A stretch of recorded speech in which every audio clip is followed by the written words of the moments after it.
نحمده ونصلي على رسول الكريم اما بعد فاعوذ بالله من الشیطان الرجیم بسم الله الرحمن الرحیم. ملګرو، نن مو د لایو خپرونه ده د بندیانو د خلاصون چې د لست مطابق خلاصیږي. تشویش مه کوئ. بس د مونږ دنده همدغه ده چې د حکومت سرې کرښې په زیړو بدلې کړو. زه د شړونګا بړینګا خړونګا حکومت ته حیران یم، خو چې یو وارې د کرښې زیړې شولې بیا یې مه سرې کوه. ښه درته معلوم دي د دې عصر اتلان چې سرې کرښې نه مني. یو وارې د کرښه سره کړله چې انس حقاني نه خوشې کوم، بیا د کرښه سره کړله چې بندیان نه خوشې کوم، بیا د کرښه سره کړله چې 500 نه زیات نه خوشې کوم، بیا د کرښه سره کړله چې 4.5 مې خوشې کړي دي، دا 500 600 نور نه خوشې کوم. نو تر کله پورې به مونږ ستړي دي کړو؟ دا زیړې کرښې به مونږ تر کله تا ته سرې کوو؟ دا سرې کرښې به درته زیړوو. خدای دې غرق که، خو نه ته شرم لرې، نه حیا لرې، نه وجدان لرې، نه ضمیر لرې. زه نه پوهېږم چې ته په دې 18 کاله کې د طالب په دې خوی او خاصیت ولې پوه نه سولې چې طالب جان غلام فکر او غلام سوچ نه لري، او نه غلامان پرېږدي دې ته چې هغه دې په سرې کرښو ولاړو درېږي. دا 18 کاله د شړونګا ده او دا سرې کرښې دي سیز سرې سي برګې سي زیړې سي. کله اوسې دا نوې مارشالۍ ته بیا پسې ګوره. حیران سړی پاتې په هغه خو زه د خبرو کولو لپاره موږ وخت هم دومره نشته را سره چې په داسې لوچکانو لوتیانو باندې موضوع راوړو. البته موږ سره د افغانستان د موضوعاتو لپاره ډېر څه په لاس کې دي چې هغه باید وکړو. دا چې په دوستم غوندې او لوچک سړي غوندې موږ موضوع راوړو، دا ډېر د افسوس وړ خبرې. موږ الحمدلله نن خپل غازیان، خپل اتلان ستایو، خپل زمریان ستایو او هغه سرې کرښې ګورو. نو انشاءالله العزیز داسې دوستم او ویشچي و میشچي و ملالۍ شینوارې او شاټاسر او بړینګا او شړونګا په دې خلکو باندې موږ جمپ هم نه نیسو. پوه شوې؟ وا دې اورېده. نو دا خبره ده چې اول خو تاسو لایو خپرونه شروع کوئ، شیر کوئ، بیا به قاري صاحب سعید، محترم قاري صاحب سعید خوستی موږ سره په لایو خپرونه کې دا وروستی سکرین مې نن ځکه نه ده لګولی چې دا ولګوم. دلته د لیپټاپ مخې ته رڼا ډېره کمه سي. هغه کوم لیټ ګروپ چې و هغه متاسفانه نن رانه ولوېده، مات سو نه. خو نو وا دې اورېده. اوس خلک وایي شاته سکرین ولګوه. سکرین چې ولګوم بیا هېڅ هم ماته نه ښکاري، ځکه د سکرین رڼا ټول لیپټاپ ته راشي. او نن یو ملګري اخلاص کړی د ټول دعاګانې ورته وکوئ. د موږ یو قلندري حاجي صاحب الحمدلله هغه ډېر اخلاص کړی. انجینر صاحب محترم که د موږ غږ اوري ودرې لینک به ورته ولېږم، خو بازلتي به خپله غږ واوري چې دغه د این جانب لایف راغلی ده. نو هغه ملګري ته دعا وکړئ، الله پاک دې ورسره ښه وکړي. یعنې د موږ د مبارزې په دې روان بهیر کې برخه واخیستله چې دغه کاغذ پیچ لیپټاپ چې تاسو ګورئ کور i5 لیپټاپ ده، نن یې په دې باندې ونازولو. نو الله دې ورسره ښه وکړي، الله پاک دې نعم البدل ورکړي. نوم یې نه اخلم، بس حاجي صاحب محترم ده، خوندور لیپټاپ ده. او وا دې اورېده داسې لیپټاپ ده نو چې یو څه ځان ته وایي. دا وګوره ښه بیخي نوی سوچه، بیخي وا دې اورېده داسې لیپټاپ ده نو چې د په هر څه برابر. نو دغسې غورې خسې دي، الله دې ورسره ښه وکړي. لیپټاپ خو څه کوي چې هغه پکې چې اچول کېږي، هغه هم راته واخیسته، ګوشکي یې مو سره اخیستې دي. بیخي داسې وا دې اورېده بل څه یې وکړه. نو الله پاک دې ورسره ښه وکړي، الله پاک دې د دې عوض ورکړي. اخلاص یې وکړئ، اخلاص یې د ستایلو د والا وکړه. موږ ته یې د 5,000 شی یا د 500 م اخیستی وی. نو اخلاص یې دا تقریبا شوی ده په 800 ډالره باندې. نو دا یې په تحفه کې راکړه ماشاءالله. نو اوس مو تاسو لایپونو ته وګورئ. مخکې به مې تنها د شپې لایپ کوو، اوس یې سهار ملازان هم کومه. پوه سه الله پاک مې عزت وکړه. محترم قاري صاحب سعید خوستی ته مې لینک لیږلی ده، نو هیله مو ترې دا ده چې خیر اوسې خیر اوسې. مبروک مبروک. بیخي داسې وا دې اورېده، بیخي داسې نه وای ده، بیخي بس اول بټن پکې ما وویله چالان مې کړ، او بیخي داسې مکمل. نو د تینو دغسې قصې دي. نن د بندیانو د خلاصون لړۍ هماغسې درس کې روان ده، د لیست مطابق، او 15,000 بندیان دي، یو پې د پاسه د موږ له خوا نه ده، هغه یو چې خوشې نه کړي بیا یې مو سره نه منو. خلیلزاده غوږونه د خلاص که بچو، 15,000 څو یو، هغه یو د ما یو جانانه ملګری ده چې هغه هم باید پکې راخوسي سي. نو بندیان غواړو، د لیست مطابق یې غواړو، ښه په نره یې غواړو، د کابل د مزدور ادارې نه هم نه غواړو، شړونګا او برینګان هم نه غواړو، ډایرکټ امریکانو نیولي امریکانو نه یې غواړو. بل دا ده چې د افغانستان په راتلونکي حکومت باندې بعضې خلک خبرې کړي دي. مونږ د اسلامي امارت چې وو چې څنګه امریکانو ړنګ کړی هماغسې بېرته روغ ته نه غواړو. دلته ځینې خلکو بعضې کمپاینونه شروع کړي دي د قدرت دپاره. هلکه مونږ د مبارزې دا جهادونه چې کړي دي دپاره هم نه دي کړي چې قدرت کې مونږ سره نور خلک په داسې مفته کې د قدرت لپاره راځي او څه هغه کوي. نه، قدرت سره به ګورو مونږ نه امارت ړنګ کړی، امارت رک روغ نه بېرته غواړو. دا نور خو هسې پکې چیلکونه اچوي چې دا اوس پکې راغلي دي، دا غني و شړونګا او برینګا دوی چېرته وو؟ مونږ خو جنګ له امریکانو سره وو، جنګ هم ترې نه وګټه، خبره ختمه.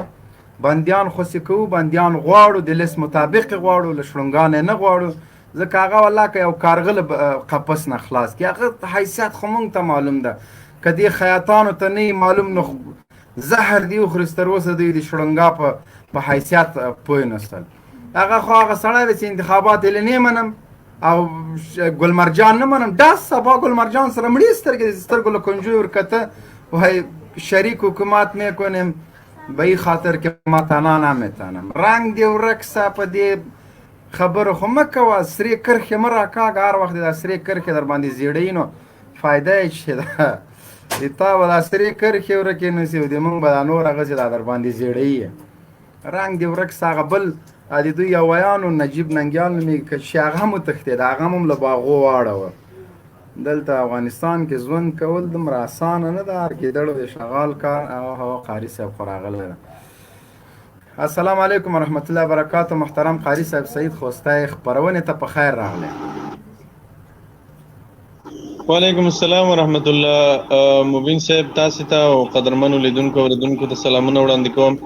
له یو څه موقت ځنډ نه وروسته دا د موږ بیا هم را پیدا شو انشاءالله. ملګرو اندېښنه کړې وه چې یاره لکه چې دا خلک پسې ورک شوله. نه نه، هغه ما پوه کړي وم، دا قاري صاحب ناغېړي کوي، موږ هر وخت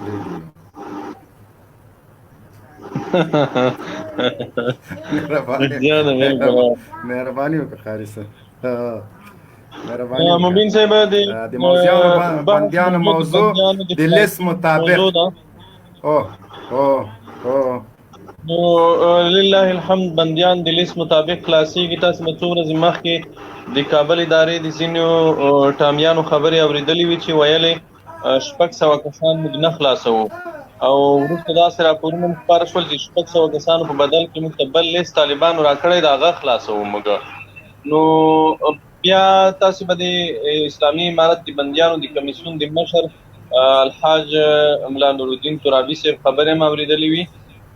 د هغې نه وروسته بیا د مولوي ضیاء الدین صاحب هغه ویډیو هم راغله چې چرخي په زندان کې دی او د هغې ځای نه زندان د لیست مطابق بندیان راخوشي کوي راباسي.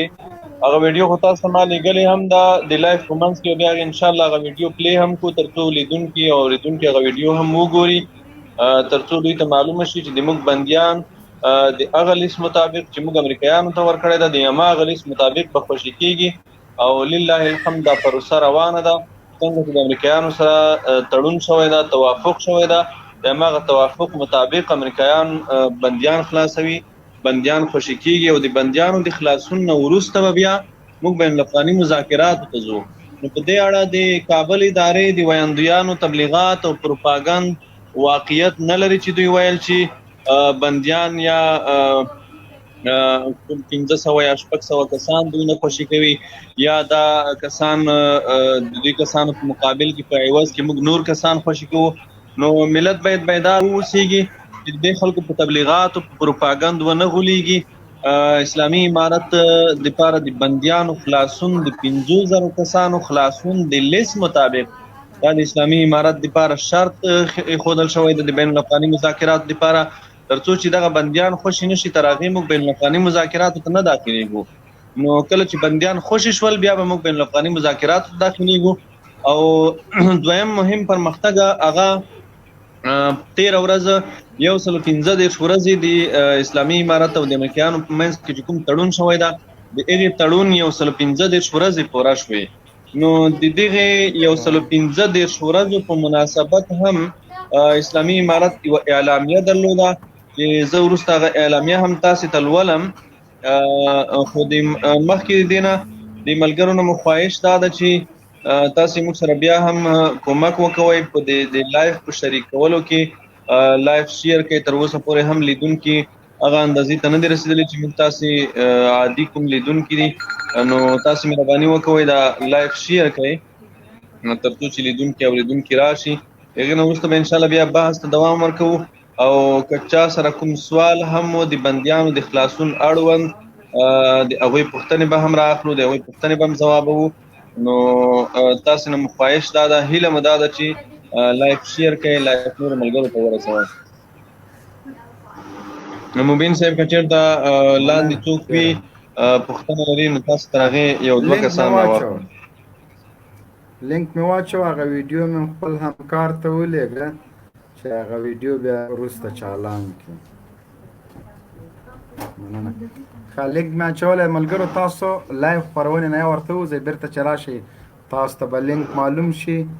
نو د لینک په چغ کړئ او راشئ د موږ لایو خپرونې. مبین صاحب ضمناً درېیمه موضوع چې وه هغه د موږ تاسې خو دا 3-4 ورځې غالبا غیر حاضر وو که نه، 3-4 ورځې غیر حاضري مو وکوله. نو موږ تاسې لپاره بله مهم موضوع چې دا هغه 13 ورځو غالبا په سمنګان ولایت کې د CIA په روزل شوو ملیشو باندې استشهادي برید و چې د جاسوسانو مکمل ریاست د منځه یوړل شو او په هغې کې د CIA روزل شوي جاسوسان ټول ووژل شول. دغه برید هم د دې برید په اړه هم خبرې کوو. دا برید دوی ته یو پیغام و، یو ښکاره واضح پیغام و دوی ته چې که چېرته د CIA روزل شوي ملیشې یا د اروپا او د امریکا څخه راوارد شوي دا اټامیان د دې ملت غوښتنو ته غاړه نه ږدي، نو د دوی په خلاف به زور کارول کېږي، دوی به مجبورېږي څنګه چې امریکایانو د ملت غوښتنو ته غاړه کېښوده داسې به دوی هم په پای کې د ملت غوښتنو ته غاړه ږدي. بالکل. ښه ملګرو، لایو خپرونه د سره شیر کړئ. لینک مې اچولی، ملګري راغلل، کوشش وکړئ د ادب په چوکاټ کې پوښتنه وکړئ. کنځلې د حل لار نه ده. که څوک په دې اراده راغلي چې موږ ته کنځلې وکړي او د موږ اراده د موږ د ګړندی مزل کې به د شګو پټم جوړ کړي، دا ارادې د ګور ته ویسي. البته خپل اخلاق او خپل د کورنۍ اخلاق به معلوم کړي. هیڅ کله موږ چاته د کنځلو په جواب کې کنځلې نه کوو، حتی هغه ته هیڅ هم نه وایو. څنګه چې موږ ته خپل خور مور قدر لري، د عزت په سترګه ورته ګوره، همداسې د هر افغان خور او مور موږ ته د قدر وړ دي او خپله خور او مور یې بولو. که چېرته موږ ته څوک کنځلې کوي، موږ د کنځلو په مقابل کې بیرته خپله خور او مور ته کنځلې نشو کولی. صرف تاسو به خپل کورنۍ اخلاق معلوموئ. راشئ سالم بحث وکئ، سوال وکئ، نیوکه لرئ، له شړونګانه ملاتړ کوئ، له مارشال نه کوئ. الله دې اجر درکړي. ښه پیغام دې ورکړو د خلکو ته، د کنځلمارانو کنځلو کوونکو ته. د دوی نه بیا هم غوښتنه دا ده چې تاسو نه موږ په ډېر ادب او احترام غوښتنه کوو چې سپکې سپورې مه وایئ، سپکې سپورې کنځل دا د حل لار نه ده. ستاسو که زړونه ډېر خوټېږي، تاسو که موږ ته ډېره غوسه راځي، تاسو اقلا لږ په خپل ګریوان کې سوچ وکوئ، په خپل ګریوان کې فکر وکوئ. د حق طلبګار شئ، حق وغواړئ، د حق په اړه لږ سوچ وکوئ، لږ فکر وکوئ. الله تعالی به تاسو ته د حق لاره وښیي. موږ تاسو ټولو غوښتنه دا ده چې موږ تاسو په هدایت باندې شو، موږ تاسو په سمه لار روان شو. نو د سمې لارې طلب وکوئ، د واقعیتونو طلب وکوئ. ان شاء الله الله تعالی به تاسو ته واقعیتونه در څرګند کړي، معلوم بشي درته. ډیره زیاته مننه. بس شروع کوم دغه تاسو سره خوا کې کس نه قاري صاحب محترم. بس حکمت وروره مهرباني وکړئ. حکمت ورور سلام علیکم.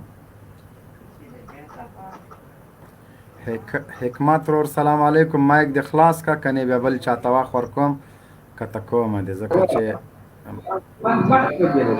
السلام علیکم. وعلیکم سلام. شور د سره ما لګ یو طرف ته سورو. ښه حکمت وروره بس خالی سټوډیو دی نیولې و نور د څه موږ ته وخت راکړه مهرباني وکړه. سلام علیکم. ښاغم لاړه ساجد افغان سلام علیکم. السلام علیکم. ساجد افغان وعلیکم السلام ورحمت الله وبرکاته. ساجد افغان رو आवाज د صحیح نه ده.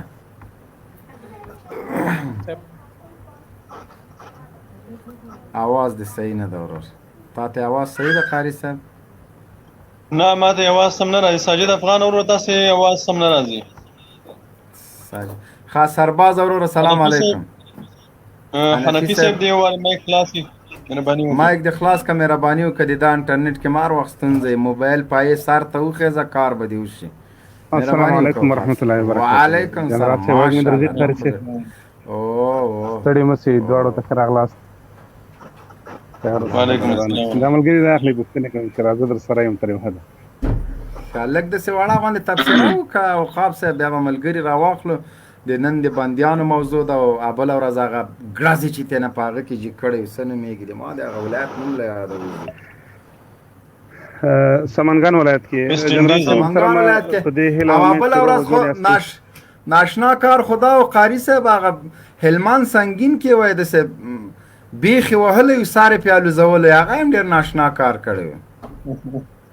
هغه هم ډیر خوندور کار کړی او بیا تاسو ته فکر وی پرون ابل ورځ چې په سمنګانو کې برید وشو نو بیا د خلکو ویل چې دا د تړون سرغړونه د طالبانو دا بریدونو توافق شوی او په دینه هغه حرامزاد هم دا خبرې کولې. نو دوی ته دی ویل چې دا پرون چې تاسو په هلمند کې دا بیګناه خلک په لسګونه خلک شپانه د مالونو خوندان بیچاره ولس مو وژل په شهادت مو ورسول دا د تړون سرغړونه نه و. نو د خلکو زموږ ویل غواړو چې چیر دا قرآن کې الله تعالی د کافرانو ته ویلي چې ان تعودوا نعود. که تاسو واپس شئ موږ هم واپس کیږو. که تاسو خپل عمل ته واپس کیږئ د دې عمل عکس العمل به وینئ. که تاسو د دې ملت زورولو ته د دې ملت دردولو ته په دې ملت چاپی وهلو بمبارونو ته واپس کیږئ موږ به بیا شلټنیزه 25 موټر بمونو ته واپس کیږو. داسې موټر بمونه چې ستاسو زړونه به لړزوي ستاسو په زړونو کې به پړکې کوي ان شاء الله. الله بالکل تیار آماده دي. مهرباني وکړه خواب صاحب.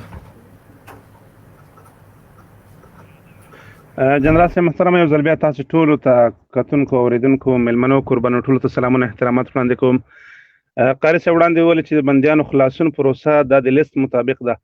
دا یو ښه ګام دی ولې چې دغه جګړې دوه مهمو جهاتونو دوه اصلي جهاتونو په دې توافق کړی چې له بین افغاني مذاکرات وړاندې به 15,000 طالب بندیان خلاصيږي او که خلاص نشي بین الافغاني مذاکرات به نه پیلېږي. موږ او تاسو د طالبانو دریځ په دې 1300 په 10 کالو کې ولیده چې دریځ نه بدلیدونکی دی چې یو کار ته هو وای هغه بیا هو وي کنه وای نه وي. نو په کار دا و چې دغه بندیان لا وړاندې خلاص شوي وای په ټول د 10 ورځو کې یا د 10 ورځو کې یا حد اقل حد اکثر په یو میاشت کې خلاص شوي وای. خو متاسفانه دغه پروسه وځنډېدله او یعنی لامل د دې سوله چې دلته مرجوب رامنځته سي حکومتي مراکز هم په نښه سي او لوی تندریزې حملې وسي. نو موږ د دغې هغه اصلي علت او اصلي لاملونه د حکومت ته بیرته ورګرځو او البته ورګرځېدلي دي ولې چې دوی په قصدي توګه ډېر زور وواهه چې دغه پروسه تر یو حده پورې د دې په وړاندې خنډونه ایجاد کړي ځنډ رامنځته کړي هماغه چې ځنډې رامنځته کړه خو خنډ ایجاد نشو کړلی ولې چې توافق شوی دی وخت کې بادار په یو خبر باندې توافق وکړي هغه نشي کولای چې د هغوی غلامان د خبره ماته کړي برحال دا موږ په پیغوري ډول نه وایو دا یو درد دی د افغانانو ولې که دغه بندیان وړاندې خلاص شوي وای زمینه به د دې نه برابره شوې چې دلته مرزوله رامنځته شي یا د جګړه تر دغه حده پورې دوام پیدا کړي دویمه خبره تاسې د سمنګان د برید وکړله دا یو مهم هدف په نښه شوی و په ټول شمال کې البته د طالبانو په وړاندې باندې جګړه تر دغه ځایه طرحه کېدله بریدونه تر دغه ځایه طرحه کېدل او طالبان مجبور شول دې ته چې د خپل ځان نه د دفاع په خاطر یا د خپل ملت نه د دفاع په خاطر د دوی دغه مهم مرکز چې د دوی جګړې یا د دوی بریدونه د دوی عملیات له دغه ځای نه طرحه کېدل دا په نښه کې او دا یې له منځه یوړي الحمدلله لله الحمد چې دغه هدف طالبان ورسېدل او دوی له منځه یوړل ټولو افغانانو ته خوشخبري ده اوقاف صاحب دغه د کابل مزدور اداره هر وخت د سرې کرښې زیړې سوي بیا هم سره کرښه راکاږي دا ولې شرم نه لري خو یا ولې سره کرښه زیړه سوله بیا یې مه راکش کوم هغه زیړې صحیح دي سره کرښه ده او سره بیخي دي سرې کرښو نه دې موږ زړه راتور که بیخي دا څه رقم سرې کرښې دي خط قرمز ده او سره کرښه ده خط قرمز ده او سره کرښه ده جنرال صاحب محترم دوی په سرو کرښو پاتې شوي نه دي نو باید دوی د خپلو تنازلاتو ته وګوري او نور باید په سرې کرښې ایجاد نه کړي د ملت مهمه غوښتنه سوله ده ازادي ده استقلال ده او اسلامي نظام ده د افغانستان په جغرافیه او ارضي تمامت کې دغه یو حکمت نغښتی دی چې په خپل ځان باندې بغیر له اسلامي نظام نه بل نظام مني نه نو لهذا دوی باید خنډونه ایجاد نه کړي اسلامي نظام ته ښه راغلاست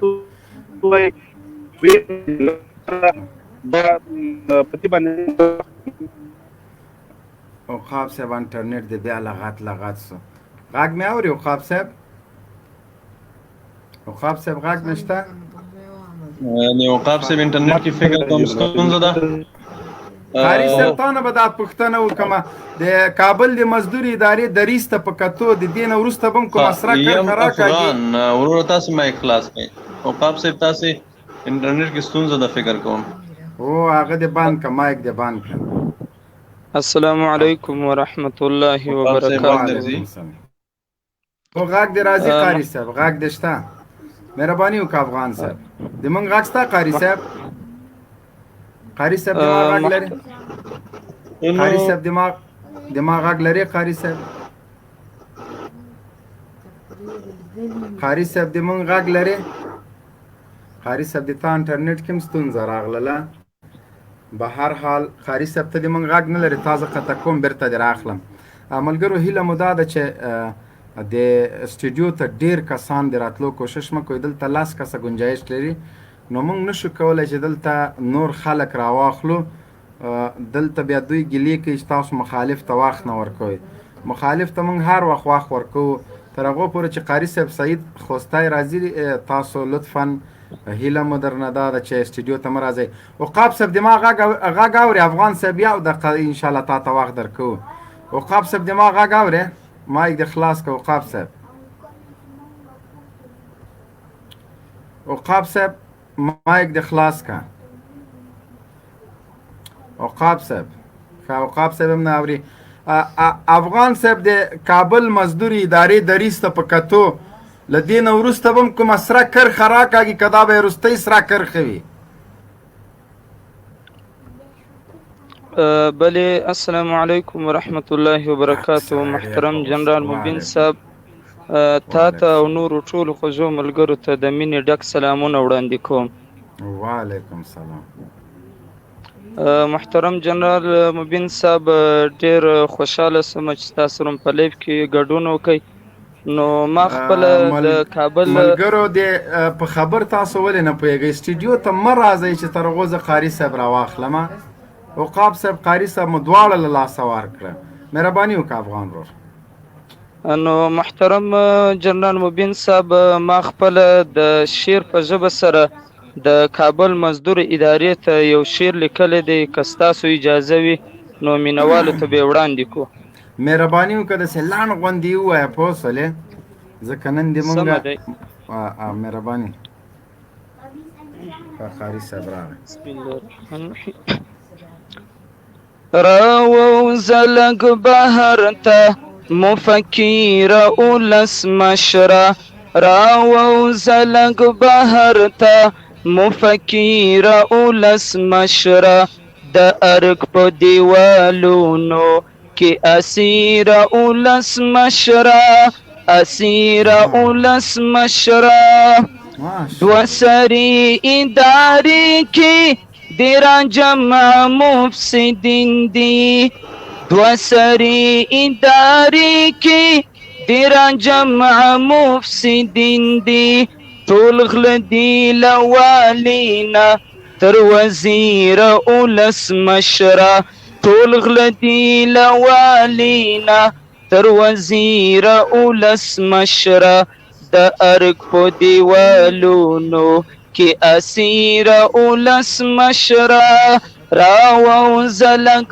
بهر ته مفکر اولس مشره راووزه لږ بهر ته مفکر اولس مشره د ارګ په دیوالونو کې اسیر اولس مشره چې څنګه آمده شوې د ډالرو غلامۍ ته چې څنګه آمده شوې د ډالرو غلامۍ ته لږ وپوښته له دې خپه له ضمیره اولس مشره لږ وپوښته له دې خپه له ضمیره اولس مشره د ارګ په دیوالونو کې اسیر اولس مشره ته څنګه مسلمانې او ته څرنګه افغانې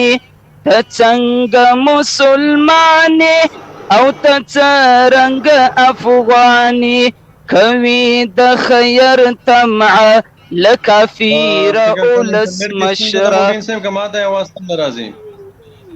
کوي د خیر طمعه له کافر اولس مشره افغان رو راوړې اورم بل انټرنیټ کې مستونزه ده افغان صاحب تاسو بیا راشئ یو ور سټوډیو نه لاړ بیا راشئ پکتیوال وروره مې وکړ مایک مخلاص کې پکتیوال السلام علیکم پکتیوال وروره تاسو مایک خلاص کړئ وعلیکم السلام علیکم قاری صاحب تاسو او مبین صاحب تاسو او د ځانګړي کسان څخه په سټوډیو نه انټرنیټ پروژې ګوشي نه فهم چې مرز پلنډه غواړم خپل یو څه څرګندونه وکړم دلته څنګه ووت د موږ ووت باید د افغان ملت پوه شي چې دا دولت هسې د ماشومانو دولت ده پکتیاوال صاحب قاتل احمد زرمتای سلام علیکم احمد زرمتای سلام وعلیکم السلام ودین صاحب تا کاری صاحب سعید خوستی تا ټول لیدونکو اوریدونکو ته سلامونه او نیکې هیلې وعلیکم السلام ستړی مش ستړي خو ما صحیح کاری صاحب برکت خیا الحمدلله زلمتای صاحب کاری صاحب برکت یو سوال زه دغه جنن یو واشته چې د مارشالي رتبه ورکړه دغه باره کې سوال لرم نن طالبانو نه څه کولای شي دغه باندې حمله کړې وه غونډه باندې افغان صاحب د تا ترانه مو واورېده له اواز کې د ستونزه وه نورو ملګرو ته به واخ ورکړو سټوډیو کې کوشش وکړه نورو بیا سبا ته انشاءالله ګپ لګو تر هغو پورې نور هغه راشي نور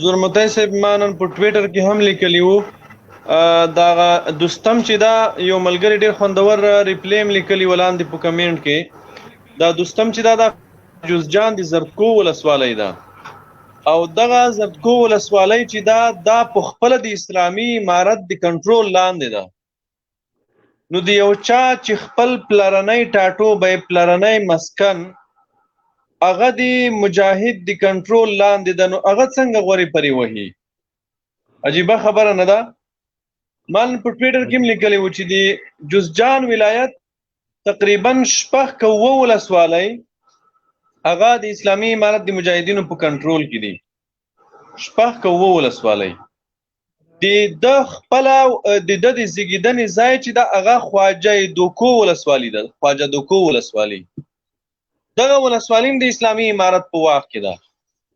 نو که دا سړی دومره نر وي نو خو دا جوزجان ولایت کې طالب مقابله وکوي، په همدې جوزجان ولایت کې طالب مقابله وکوي، نور افغانستان خو پرېږده.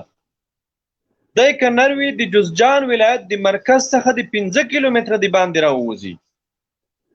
دا خلک دا انګریزانو وپړسول، دا CIA وپړسول، دا پخوا د KGB جاسوسانو، کله چې سره روسان په دې خاوره کې په هغه وخت کې دوی بدماشان وو. بیا د روسانو د وتلو نه وروسته دا خلک ګلاب ته وتښتېدل. دې خلکو په ټول افغانستان کې د ګوتې ځای هم نه درلود، د یوې لوېشتې ځای نه درلود. بیا د امریکایي ټانګونو په امریکایي ټانګ په امریکایي تیاره سپور دې خاورې ته راغلی ده. دی که نر وي که ځان ته افغان وایي نو خو دی به په خپله راغلی وای، دی به په خپله راغلی وای. ته خو د امریکایانو په ټانګ سپور وې دې خاورې ته راغلی، ته خو د دې خاورې نه شړل شوی وې. بیا که ته اوس دومره نر یې، خو دا د جوزجان ولایت، دا خپل ولایت خو د طالبانو نه ونیسه. دا جوزجان ولایت ستا د پلرنۍ ټاټوبی، دا ستا د ته چې پکې زیږېدلی یې، دغه ولسوالي خو د طالبانو نه ونیسه. داسې د کامرو مخې ته غړېدل، د کامرو مخې ته غور و پش، دا د سړي کار نه ده، دا د نر کار نه ده، دا د ډېرو ټیټو خلکو کار ده، دا ډېر سپک منطق ده، دا د هغې چا کار ده. موږ په ځای کې متل ده چې دا خو بېادبي معاف، هغه متل ډېر بېادبه ده، هغه به نه کوم، خیر ده. خو مطلب دغه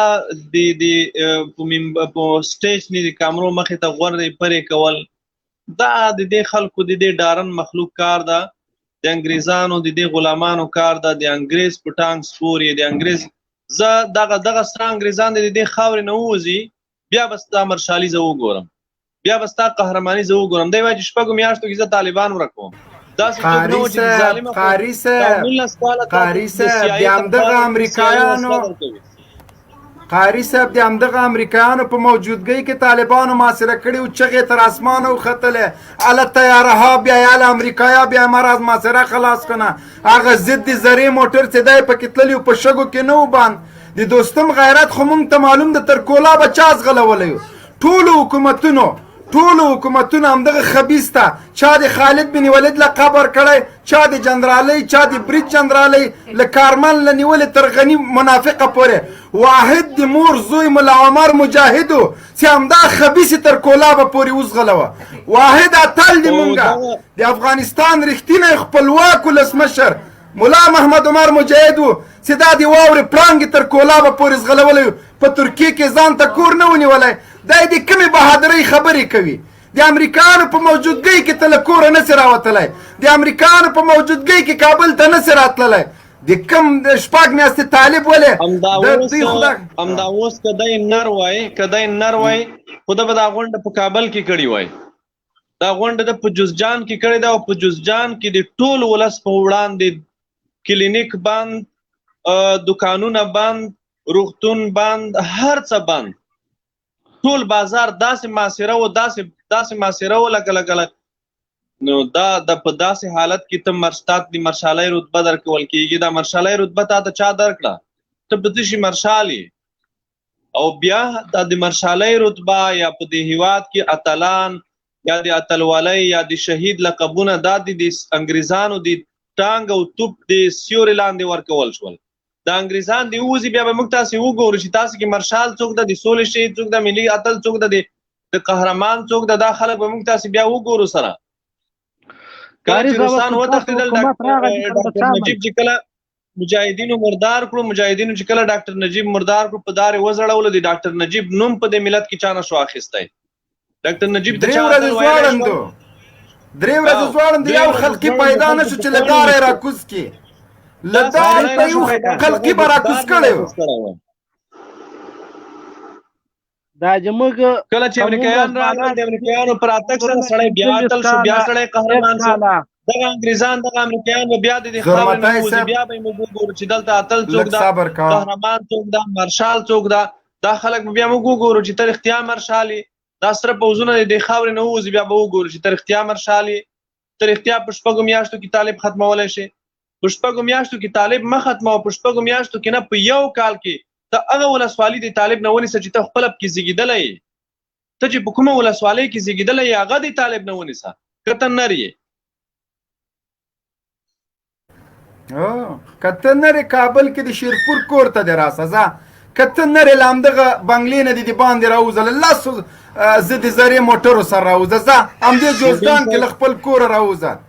مځکه او هوا دې نیولې ده، بس خالي دې کمرې مخې ته ډوز یې ولې، خدای دې غرق نه که، مارشال به دغسې تا غوندې خاري. مبین صاحب دا د 115 ورځو د پوره کېدو سره د اسلامي امارت د ویان څرګندونې پرون ورځ اعلامیه راغلې وه، 115 ورځې تکمیل شوې. د دې په تکمیل سره د امریکایانو وتل، امریکایان د 5 اډو نه وتلي دي. پرون ورځې راپور به تاسې اورېدلی لیدلی به وي چې امریکایان په هېواد کې د 5 اډو څخه وتلي دي.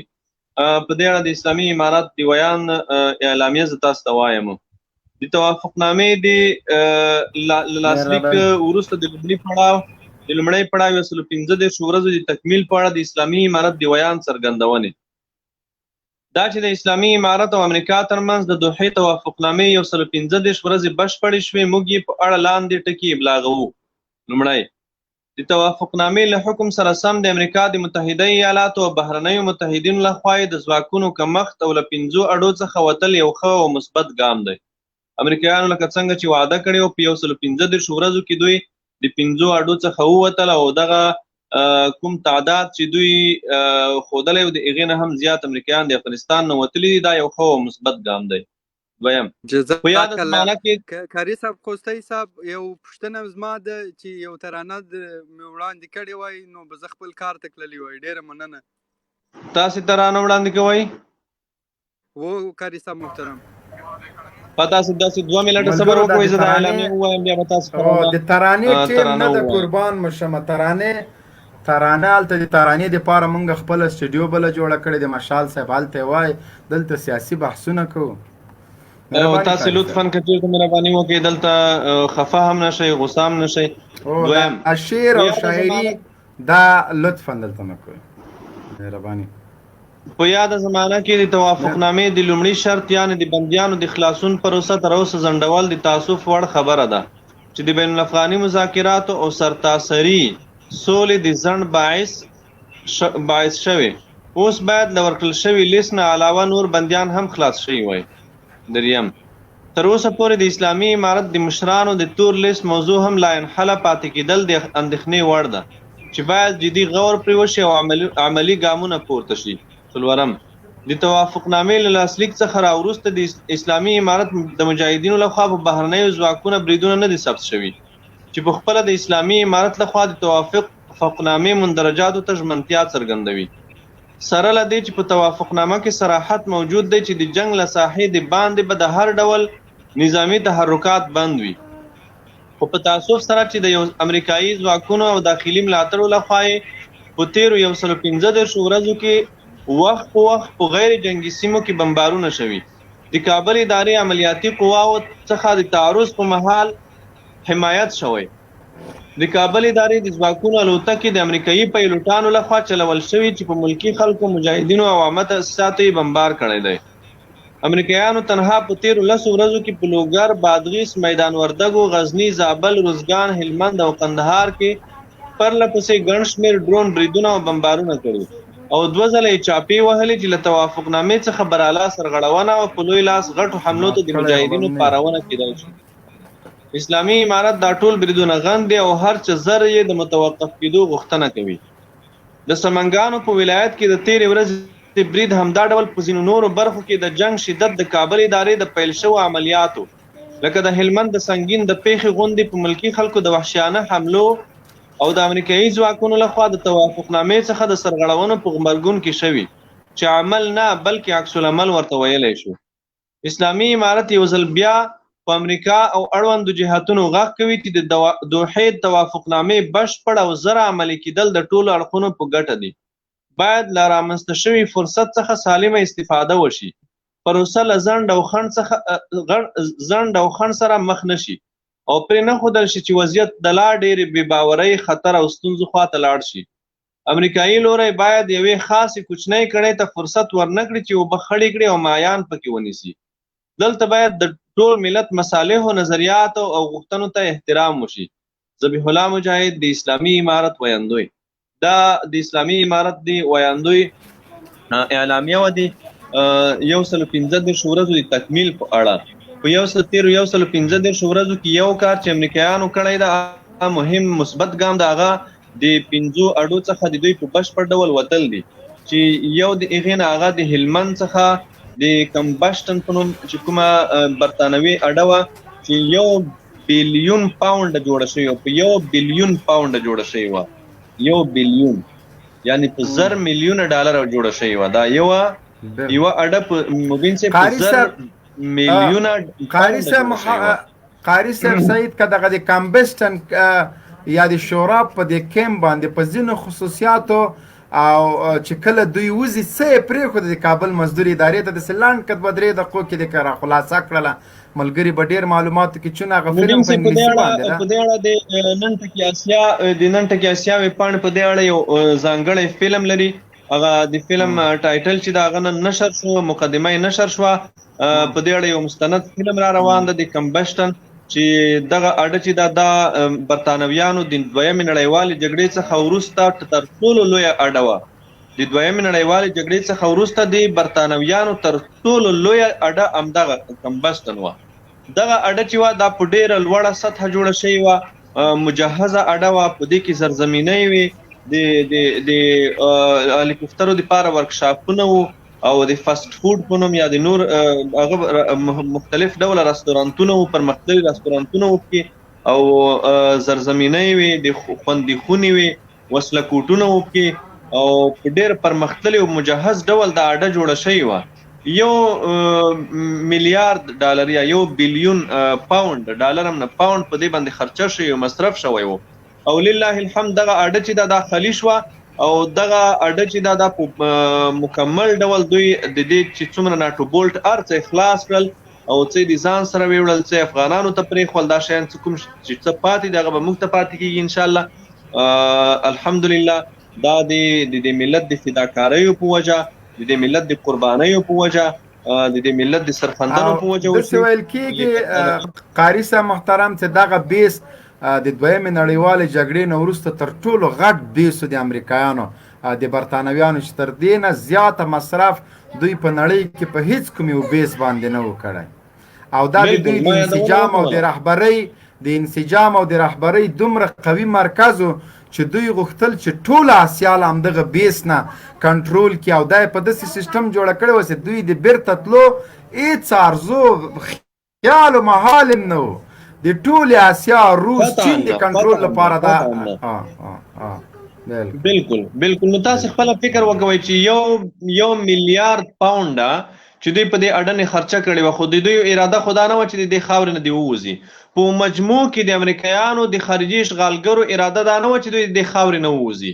دوی خو دا فرض کړې وه دغه امریکایي غلامان د ځان سره راوستلي وو، دا د دوی یو مړی وه، یو شخوند و د دوی دپاره، یو تیاره خېټې ته تېر کړل شوی شخوند و، یوازې چې یو ارګی و کې ازیمای کې، دا داسې شخوند و د دوی دپاره. خو لله الحمد دوی فکر کړی و چې دغه ملت چې د افغان ملت هم دی د جنوبي کوریا په څېر یا د جاپان په څېر یو ملت ده، یا نور هغه هیوادونه چې دوی مستعمره کړي د هغوی ملتونو په څېر ویده ملت ده. نه، الحمدلله افغان ملت هېڅکله هم پردي په دې خاوره کې نه دي منلي او برطانویانو ته لله الحمد په 3م ځل هم کلکه ماتې ورکړه او دا د دوی ټغر د دې ولایت څخه ټول شو.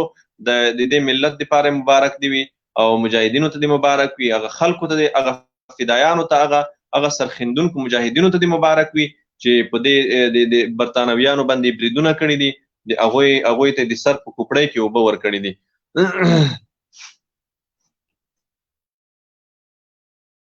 مننه قاري صاحب. ساجد افغان ډېر وخت نه موږ سره د خدای دې چې مایک خلاص کړي او اواز یې سوي. ساجد افغان سلام علیکم. السلام علیکم ورحمت الله وبرکاتہ. مبین صاحب وعلیکم السلام. قاری صاحب ته ټولو د لایف لیدونکو ته سلامونه نیکې احترامات بیا هم وړاندې کوم. قاري صاحب نه یو پوښتنه لرم خو له هغه وړاندې د افغانستان ټول مجاهد ملت ته خصوصا نه ستړي کېدونکو د اسلامي امارت مجاهدینو ته د امریکایي اډو د تښتېدا مبارکي وایم او نور به مې انشاءالله ډېر زر له دې خاورې وتښتي. پوښتنه مې له قاري صاحب نه دا د بندیانو په اړه کوم لیست چې طالبانو ورکړی ده 15,000 کسیز لیست او دوی کوم بندیان خوشي کړي دي او کوم پاتې دي د اسلامي امارت او د حکومت په لیست کې یوه اندازه مشکل شته یعنی تقریبا 103 کسان د فکر کوم چې حکومت یې زیات یادوي او اسلامي امارت یې نه تاییدوي. آیا که دغه 103 کسان خوشي نه سي نو بین الافغاني خبرې به پیل سي او که نه لکه څنګه چې طالبانو مخکې له خپلې خبرې نه په شا سوي همداسې به له دې خبرې نه په شا کېږي خپل کسان به غواړي. ساجد صاحب محترم د اسلامي امارت موقف او دریځ چې دا څو ځله د خلکو امتحان کړی ده څو ځله یې ازمایلی ده په د بین الافغاني مذاکراتو کې امریکایانو وازمایلو. امریکایانو تاسو ته به یاد وي په دې 1.5 کال کې تر ټولو سختې بمبارۍ او سخت وحشتونه یې وکول. دا په دې خاطر چې دوی غوښتل چې په طالبانو باندې په مذاکراتو کې فشار راوړي د مذاکراتو په میز کې په دوی باندې هغه څه ومني چې هغه دوی نه منل. خو لله الحمد اسلامي امارت د خپل دریځ څخه یوه سانتۍ هم په شا شوی نه ده. د اسلامي امارت په موقف کې به څوک یوه سنتۍ هم تر په شا کېدل څوک ثابت نه کړي چې د اسلامي امارت 3 کاله مخکې کوم دریځ ده هغه د اوس تغییر خوړلی وي هغه د تبدیل شوی وي. اسلامي امارت د لومړۍ ورځې څخه د هغې ورځې څخه چې د امریکایانو سره مشکل راغلی ده د هماغې ورځې څخه تر اوسه پورې چې کوم دریځ نیولی ده هماغه دریځ یې نه نم هماغه موقف ده. د بندیانو په اړه د اسلامي امارت موقف دا ده چې کوم لیست چې دوی ته موږ ورکړی ده دا بندیان 15,000 کسان به دوی خلاصوي. په دې 15,000 کسانو کې که یو کس هم پاتې و مذاکرات نه شروع کیږي. دغه د CIA مزدورانو ډول ډول تبلیغات وکول کله به وي چې په دې کې پاکستاني جنرالان دي کله به وي چې په دې کې د عیسائی خلک دي کله به یو څه ویل کله به بل څه ویل. ټول ملت ته ثابته شوه که چېرته په دې بندیانو کې د CIA جنرالان وای نو دوی دپاره شرم نه ده دوی د لاسونو ته بنګړي واچوي ټیکری دې په سر کې چې تا نه زه د CIA جنرالان خلاصوم. د CIA جنرال چې تا سره بندي ده د پاکستان جنرال چې ستا سره بندي ده نو په تا کې شرم نشته ته څنګه د دې ملک سره جګړه نه کوي. د یوه جنرال د یوه ادنا جاسوس په سر هیوادونه جنګ ته وتلی دي هیوادونو جنګونه کړي دي په خپل منځ کې. دا د ایران جاسوس ایران د پاره چې په امریکا کې جاسوس ونیول شو یا د امریکایانو جاسوس په دې د یوه جاسوس په سر هیوادونه جنګ ته رسیدلی دي او ته وایې په دې خبره تا ته شرم هم نه ده او ته په ډېره بې شرمۍ وایې چې د طالبانو د CIA د جنرالانو د خلاصون غوښتنه کوي. نو چې د CIA جنرالان ستا سره بندیان دي خو راوله د قمبر په څلور لارې کې ځوړن که اعدام یې که په تا کې غیرت وي که په ته نر یې رښتیا که تا رښتیا دا خلک نیولي وي نو بیا دا خلک ته څنګه اعدامولی نه شي. اعدام یې کوه د پاکستان سره د جنګ اعلان وکوه د CIA جنرال دې نیولی ده د پوځ جنرال تا نیولی ده په جګړه کې دې نیولی ده ستا خاورې ته راغلی و دی چې ستا خاورې ته راغلی ده بیا خو دا ستا په خاوره یرغل کړی ده ته یې ونیسه اعدام یې که. خو دا هر څه واقعیت نه دی دا تبلیغاتي جګړه ده.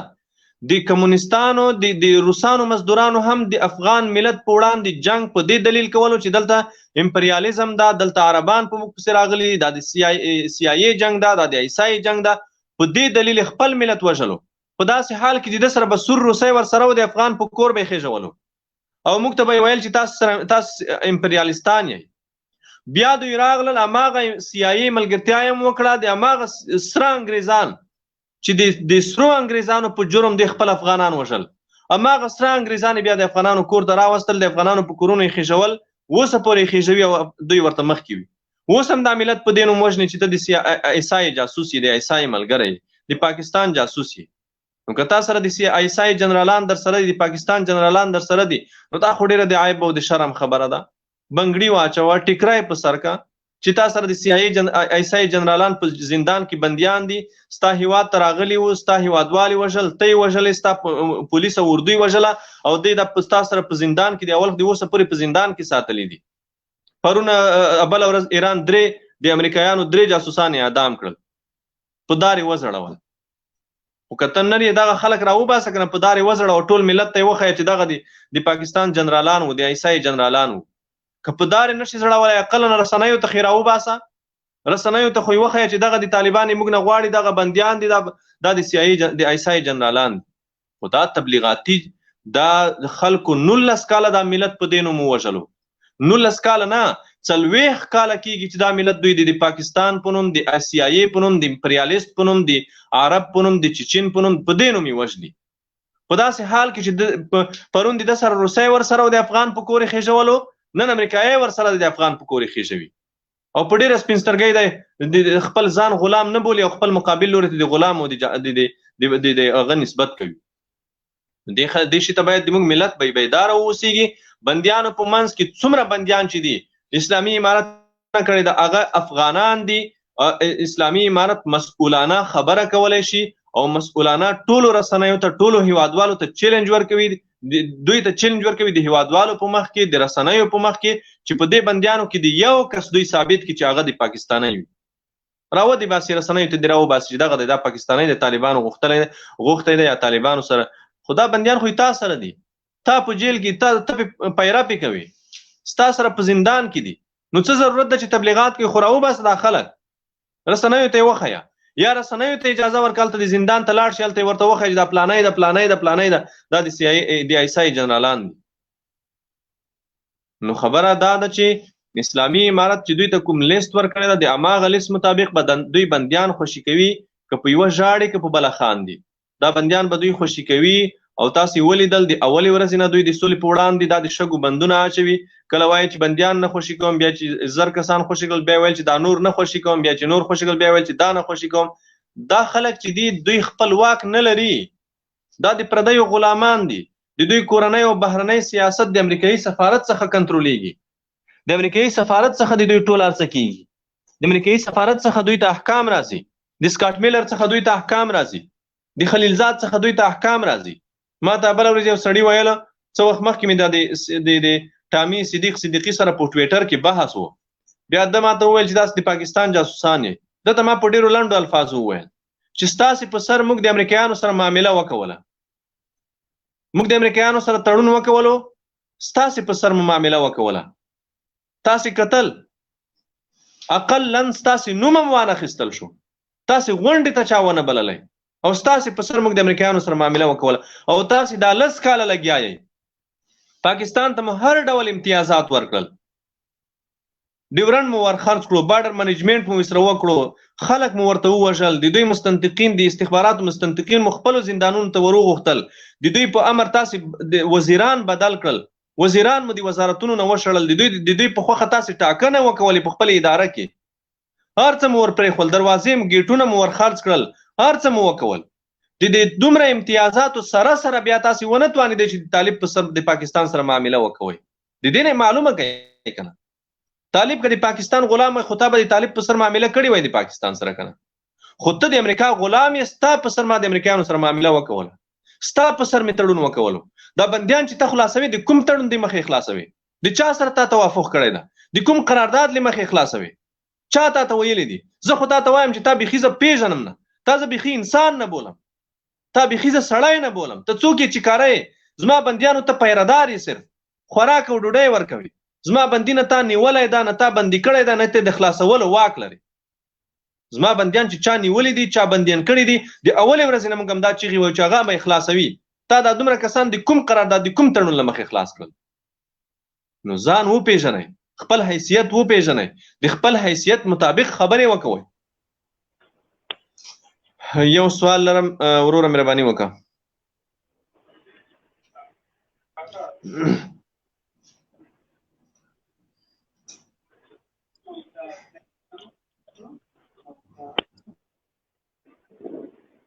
یو سوال لرم، مهرباني وکړه وروره.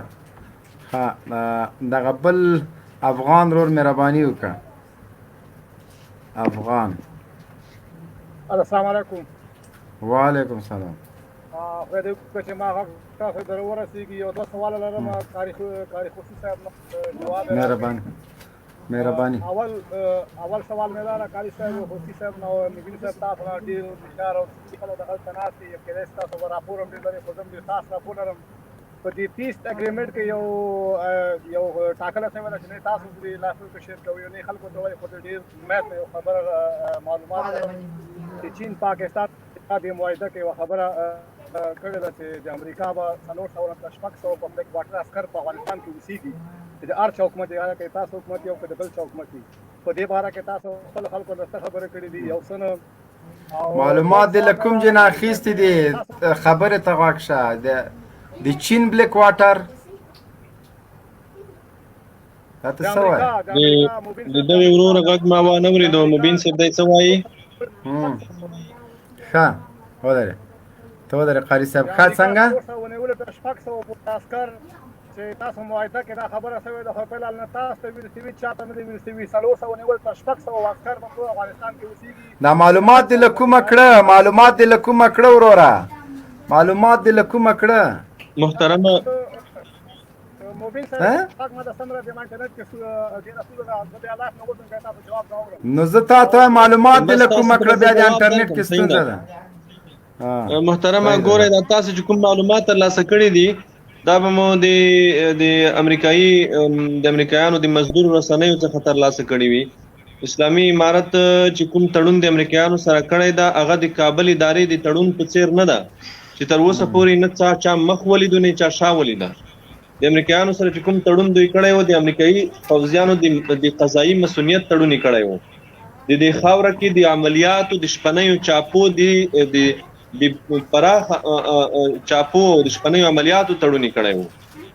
هغې تړون مخ و شا چا ونه لیده د اسلامي امارت د تړون د لاسلیک نه 10 منټه وروسته ټولو رسنیو ته په واک کې ورکړل شو هلته چې څوک د تړون غونډې ته حاضر شوي ټولو ته په لاس کې ورکړل شو اسلامي امارت د چا سره پټ تړونونه نه لري اسلامي امارت د CIA یا د KGB سره کومې پټې معاملې نه لري اسلامي امارت به هیڅ کله هم پردیو پوځیانو ته په دې خاوره کې مسؤلیت ورنکړي قضایي مسؤلیت اسلامي امارت د چا سره دا نه مني چې د پردی فوځي د پردی هیواد فوځي د افغان په کور چاپه ووهي دا د CIA او د KGB جاسوسانو چې روسان او سره انګریزان د افغانانو په کورونو خېژول پرون روسان د لیلین فوځیان د افغانانو په کورونو خېژول نن بیا د سره انګریزان د افغانانو په کورونو خېژوي د افغان په کور سور انګریز خېژوي دی ورته مخ کی وي او دی بیا ځان افغان بولي او بیا ماته وایي چې تاسو 600 کسان ورسره منلي دي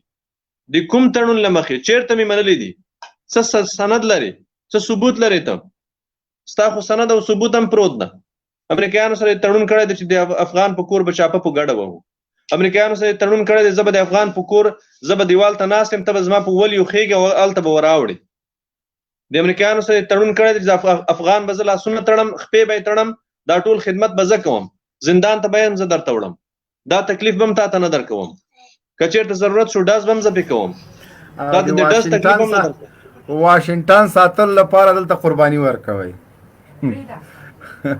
شړونګای د واشنګټن ساتلو لپاره قاری صاحب دلته قرباني ورکوي ښه سرباز صاحب سلام علیکم مایک د خلاص کا السلام علیکم جنرال صاحب او قاری صاحب او عقاب الحنفي صاحب حیدر صاحب یو سوال لرم صاحب خو صاحب ګردی صاحب لوګر صاحب ټول ته سلامونه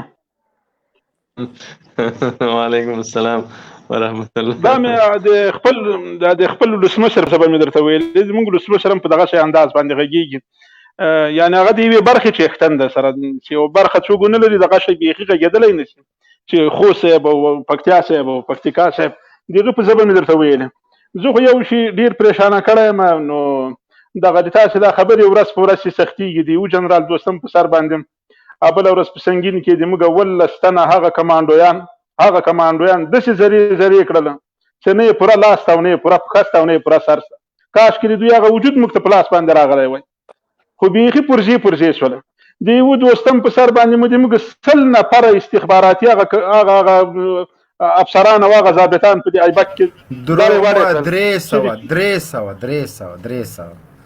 300 موږ ته خپلو مسؤلینو ویل چې 100 نفره دي چې د پاس 100 نفره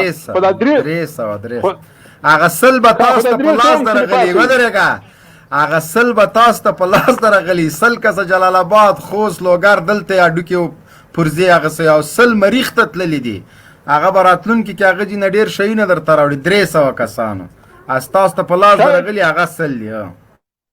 شاید دا 300 هم دا هم سل د پاسه راځي که نه، دا خبره هم صحیح ده، دروغ نه ده، دا هم سل د پاسه دي. خو افسوس یې په دغه ځای باندې کوو چې د یوه سړي تنم یا سر د انسان وای یا لاس و پښې بیخي داسې په نورو تنو کې موږ ته راغله په تابوتو کې.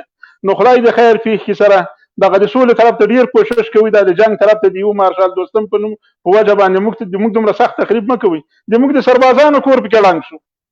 نو دا یوه غوښتنه زه له تاسې نه هم لرم او له خپل ولسمشر نه هم لرم چې د موږ د سربازانو بیخي کور پکې ړنګ شو. داسې حالت ته رسېدلي یو چې بیخي دغه بله ورځ تعجب کوو چې هغه یو امریکنی چې له دې چې تللی و پیلوټ، نو هغه د ښځې مخې ته کېناستلی و، ورته ویلي و چې دا د تا له لاسه د تا د سرو زرو د سپینو زرو د ګټلو لپاره دغه افغانستان ته لاړم، دا اوس ځان وزنم په همغه کې ځان ورته پردار کړم. والله چې د موږ د سربازانو اوس د ټولو دغه حالت ته را رسېدلي چې ټول دغه شی اوس خودکشیانې وکړي، ځانونه ووزني. لکچر مو ورکړه وروره، سوال دې وکړه، ته رالې دلته تقریر شروع کړه، سوال کوه. بس سوال مې وکړه، زارۍ مې وکړې سره، سوال مې وکړه، زارۍ مې وکړه، همدغه شی مې وزم. صحیح ده، موږ به مشوره وکړو که خوا کم راغله ده کنې بیا م وزنو. او دلته کرا کښېنه که دلته یو نیم راځي که څه وویلې بیا تا پې ورخوسې کړو. ښه یو سوال لرم مهرباني وکړه، مخکې هم راغلی سوال دې پاتې شو بیا لاړلی. سلام علیکم. مایک دې بند ده نه ورور، نو موږ به څه واورو. السلام علیکم. مهرباني وکړه. اواز دې راځي. السلام علیکم. وعلیکم السلام. ما دا سوال دی چې دا کونړ باندې پرونو کابل او ورځو پاکستانیانو پوجانو راکېټو بریدونه کړي وو او افغان پرونو کابل او ورځو اوس خو دغومره خو ووایه چې پرونو کابل او ورځو خو زه پرونو ما نن فیسبوک کې ولیده، پرونو خطا نن ولید. نو دا طالبان ولې دي خلکو ته نه وایي چې دا جنګ مه کوئ، دا پردي عوام ولې شهیدانه وي؟ دا اوس به ورته ووایو هلکه جنګ مه کوئ. صحیح سو رشخان مو دا د سړیتوب باندې سلام مې درته وکړ، رشخان وایي دا څه دی کې د رشخان څه خبر ده وروره؟ خو تا ویلې چې غږ پې باندې وکړې، غږ هم پې وکړه، هلکه بیا راکېټونه راونه ولئ، نو خو زه څه ورته ووایو؟ صحیح ده. الله دې اوس دې په صحیح خبره هم دوی ته غوسه ورځي لکه نو خو او راکېټونو نه خبر نه څه اخیستل شوي، بیا د راکېټو پوښتنه له ما نه کېښوله شړونګانه یې وکړه چې هلته معاهدې ورسره کوي، سفارت یې خلاص کړی، هغه ته ووایه چې دا راکېټونه ولې راولئ؟ څه خبرې ستاسو په خپله ویستلي، معاهده هم خپله سره کړې، بیا دا خو اول وارې نه ده کونړ خو سوری که روزانه یې په راکېټو ولي، تاسو یو ورځ کوم د پلخمان یې هغه پې باندې کړی، وار پې باندې کړی ده. نو سړی تا ته څه وایي ولې غږ پې نه کوئ؟ چې غږ وکوئ رشخند وایي، قاري صاحب والا د خلکو لیوني کړم. غږ خو مې وکړم هلکه بیا راکېټونه ونه ولئ. دوی چې بیا راکېټونه فایر نه کوي، خو دوی ته دومره وویل چې دوی چې هغه د ګوشتې پوسته خو ونیسئ واپس ترې، د ګوشتې پوسته څه ده؟ او ټیم هم ورته نه ده معلوم قاري صاحب چې راکېټونه یې څه وخت ویستلي دي. خانه هم خرابه نه څه. ښه دا د غږ مې وکړه، نور وایي نور په چا غږ وکړم؟ عقاب صاحب هم حیدر صاحب سلام علیکم. السلام علیکم جنرال صاحب، تا ته قاري صاحب ته عقاب صاحب ته سرباز ورته الله دې وکړي چې روغ و جوړ د صحت او د عافیت جامې مو پر تن وي.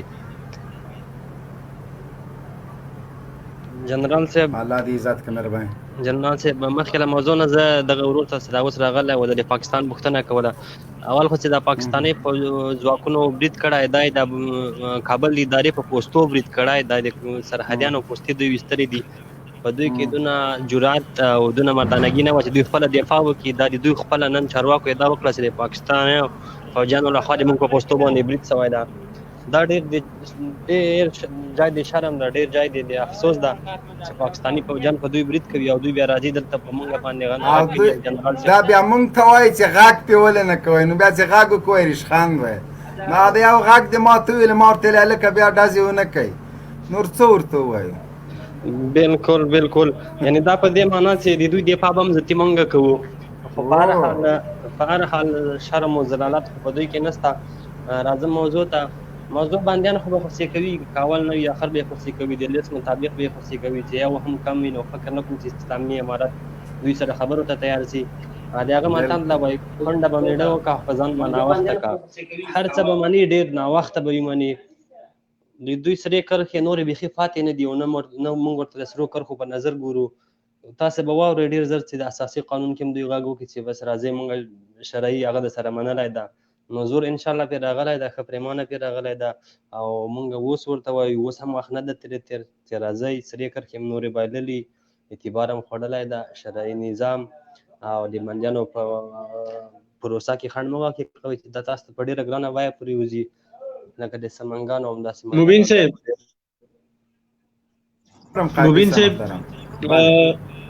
حنفي صاحب هم در سره ده ما ته اجازه راکړئ حنفي صاحب در سره ده که چا سوال کوي دی به جواب وي انشاءالله الله پاک دې عزت وکړه قدرمان شیخاري صاحب محترم چې لایق خپرونه کې د ګډون وکړه مهرباني اوقاف صاحب مهرباني هغه ویډیو دی وانه چولا ویډیو پاتې شو ویډیو قاری صاحب ویډیو ډېره اوږده ده اوس سال ته ورسېدله پوه شو او دلته چې وام چې وو نو هغه ویډیو به په خپل پیج باندې شیر کړو که دې خوښوي صحیح ده صحیح شو صحیح ده السلام علیکم انشاءالله زه په الله مسپارم که اوقاف صاحب محترم مهرباني وکړه شرنګا بابا سرباز مهرباني وکړه اوقاف صاحب نه څه سوال لرې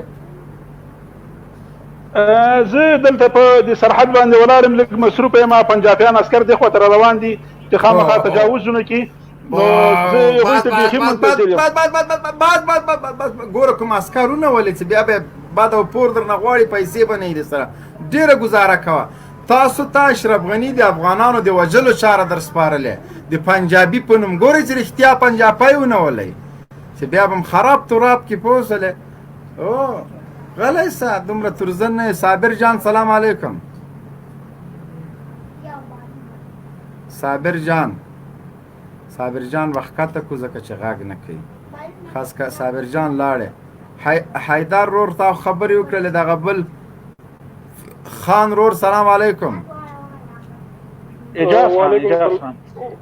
وعلیکم السلام ورحمۃ اللہ وبرکاتہ سر جنرل صاحب څنګه یې ښه طبیعت مو ښه سلامونه تاسو ته الحمدلله مهرباني وکړه وروره بس تاسو مې زیات یاد شوی ډېر وخت پس مې تاسو لیدلی ځکه چې ستاسو کوم پیجونه ما لایک کړي وو په هغې باندې ستاسو ویډیو ګورم نو تقریبا ډېر وخت پس مې تاسو لیدلی ستاسو هغه پیجونو باندې تاسو لایو نه راځئ او دا لایو ستاسو ډېر کم دی هغه خو پیجونه خو لاړل بان شول دا درته هم د کوزي پښتونخوا یې که د پنجاب یې زه خو د کوزي پښتونخوا یم خو یم لاهور دا درته وایم بس الله مو عزت وکړه د کشمیر مسله څنګه شوله موږ خو ایران د ایران کړلو کشمیر مسله ولې نه حل کیږي کشمیر مسله به انشاءالله تاسو ووینئ انشاءالله که خیري حل به شي ځکه چې زموږ کوم د پاکستان کوم ایشو ده که نه مسلمانه د خدای موږ 52 ملکونه مات کړه تاسو دا یو کشمیر برکې که بس نور بس نه درته زه ورته لغونده کې وایم هغې کې مسله دا ده که نه چې لکه تاسو ته پته چې کفار چې دي هغې ډېر ښه پلانینګونه وي په هغې کې مسلمان ګیرئ مونږ چې دي یو خو قرضداري ډېر زیات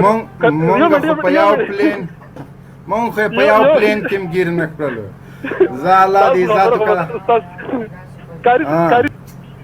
قاري صاحب لاړه کشمیر مسله همداسې ګلجانۍ پاتې ده او دا به څه کوو ځکه د افغانستان مسلې کې خو باید مونږ وغږیږو ځکه افغانستان مسایلو مونږ پوهیږو کشمیر مسلې باندې به تاسو غږیږئ چې کشمیر مسله ډېر وخت نه لا الحل پاتې ده وروره حیدر یو سوال لرم مهرباني وکړه حیدر وروره تا خو سوال وکړه که نه تبصرهګۍ دې مو کړه قربان دې شمه تا به قطع کم الله مو ژوندي لره قدردان شئ مهرباني وکړه وروره یو سوال لرم اوقاف صاحب مهرباني وکړه څه ویل لرې د کشمیر والا او ورور نه پوښتنه وکړه د کشمیر د مسلې خو هغه داسې ما ته همداسې غږ دې راځي و ګوره چې چا درته پوښتنه کوله هغې باندې رشخند مه وهه بیا ته زر سړی کټ کوې ما درته د سړیتوب پوښتنه وکړه نه مې درته کنځا وکړه د خلکو نو مخ خو دې ښکاره که چا پوښتنه وکړه ما نه خو داسې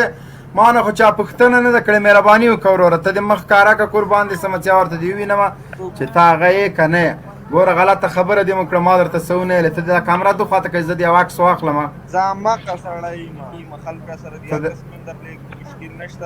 عکس نه خالي ده هغه کامره ښه.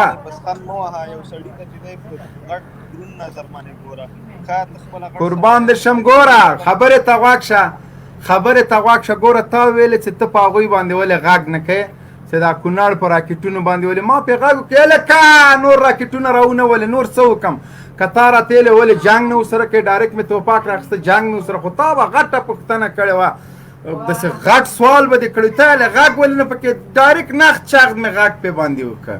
نور نو څه وکړم؟ دا خو د ریشخان خبره نه ده قربان دې شم. ولې دې څه کوې؟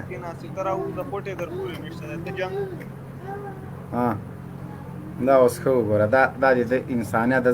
زه ویسټ انډیز کې یم، رنګ دې ورک سلاله پنجاب سره د پنجاب ګرمي دې ورکه سي. زه پنجاب کې نه یم، زه په ویسټ انډیز کې یم، یخې هوا کې چکر وهمه. نو دغه د تاسو آخري هغه ده. اوس که زه درته څه ووایم ویله چې داسې یې وویلې واله دا یې وویلې. مهرباني وکړه وروره. سلام علیکم.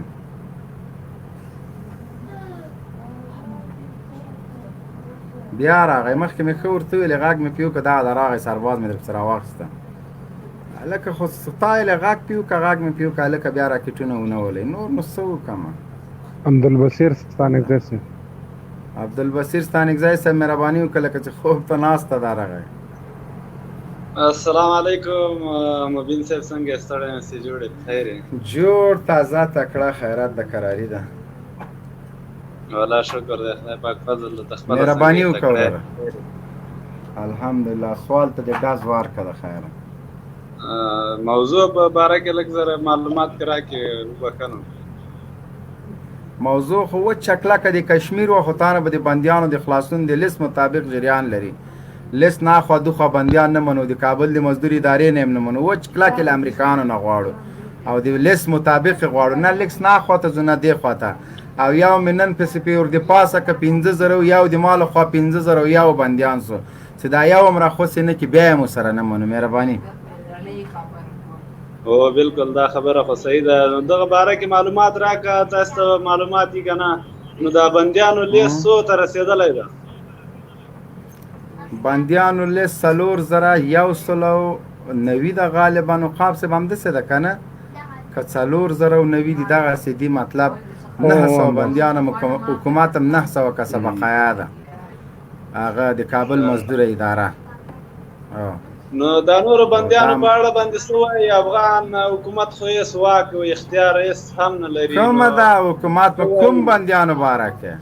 کومو بندیانو؟ د مجاهدینو د طالبانو بندیانو.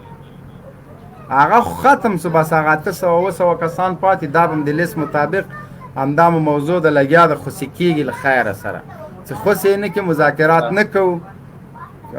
بالکل یې نه کوو. صحیح ده. الله پاک دې په خیر سره راخلاص کړي، انشاءالله راخلاصېږي بندیان. کشمیر مسله کې څه معلومات شې نه لرې؟ ښه اوقاب صاحب مهرباني وکړه یوه تبصره په همدغه روانو حالاتو د ورور ته معلومات نه و چې څه حساب ده او څه کتاب ده. سمیع الله افغان. اوقاب صاحب مهرباني. هغه یو وایي سوال لرم بیا چې راځي دلته باد رات وایي خدای دې بیخ شین که. جنرال صاحب دماغ درځي؟ او بالکل راځي، بالکل راځي. مهرباني وکړه خارس اوقاب صاحب. اوقاب صاحب جنرال صاحب په دغه د بندیانو په اړه او د سمنګان په برید مې تبصره وکړه او یوه تبصره مې پاتې شوله، هغه هم مهرباني وکړه، هغه هم وکړه مهرباني. هغه هم د نوم باید نوم ونه وای اخیستی، خو به هر حال وویخلو د دوستم د مارشالۍ په اړه باندې نن که تاسو فکر کړی سهار رایسي دغه پښتانه چې طالب سره تر یو حده پورې رقابت او تعصب لري، د طالب پر ضد او د دوی فکر او سوچ دغه وي چې راځه په دې باندې طالب وسوځوه یا طالب ته په یو زورنه ورکه. د طالب پر ضد د تعصب له امله د مارشال دوستم په اصطلاح باندې د ده په دې مارشالۍ باندې خوشحالي ښیي او طالب چلنجوي. زه دغو ټولو خلکو ته یوه خبره کول غواړم، دوستم طالب نه دی وژلی، دوستم د افغانستان هغه باشجاعته او باغیرته ملت وژلی دی چې اوس هم تاسې له یرغلګرو قوتونو ژغوري، پخوا یې هم ژغورلي یاست او په راتلونکي کې به مو هم ژغوري. یعنی همدغه او یوه لویه خبره، هغه 12,000 طالبان که دوی یادوي چې دوستم وجلي، دا هغه خلکو چې د ګیلمجمو د ملیشو له ظلم او له وحشت نه پښتانه خلاص کړل. دا هغه اتلانو چې له میخ کوبیدن و رقص مرده و سینه بریدن دخترهای افغانانه دا ملت خلاص که. دا هغه طالبانو چې پاټک سالارۍ نه، له لواطت نه، له زنا نه، له فحشا نه، له ټوک ټوک افغانستان نه واحد افغانستان جوړ کړو. دا خلک تر کولا به وزغلول.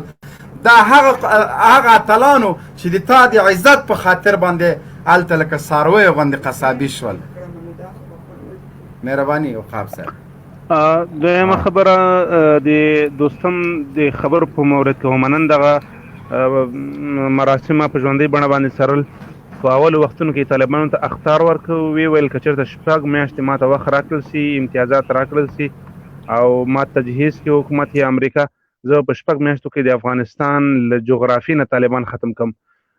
بیا 3 یا 4 5 دقیقې وروسته بیا په امریکایانو غږ وکړ په ټرمپ باندې، وایي که ته چېرته فکر دا لرې چې په راتلونکي انتخاباتو کې به ته ځان بریالی کړې او له افغانستانه به امریکایان وباسي، د دغې له امله به ځان بریالی کړي، نو دا د تا خپله تېروتنه ده او داسې تېروتنه مه تکراروه.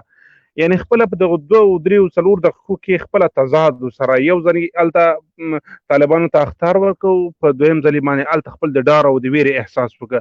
زه بیا هم په تاسې باندې غږ کوم، افغانستان دا د اتلانو خاوره ده.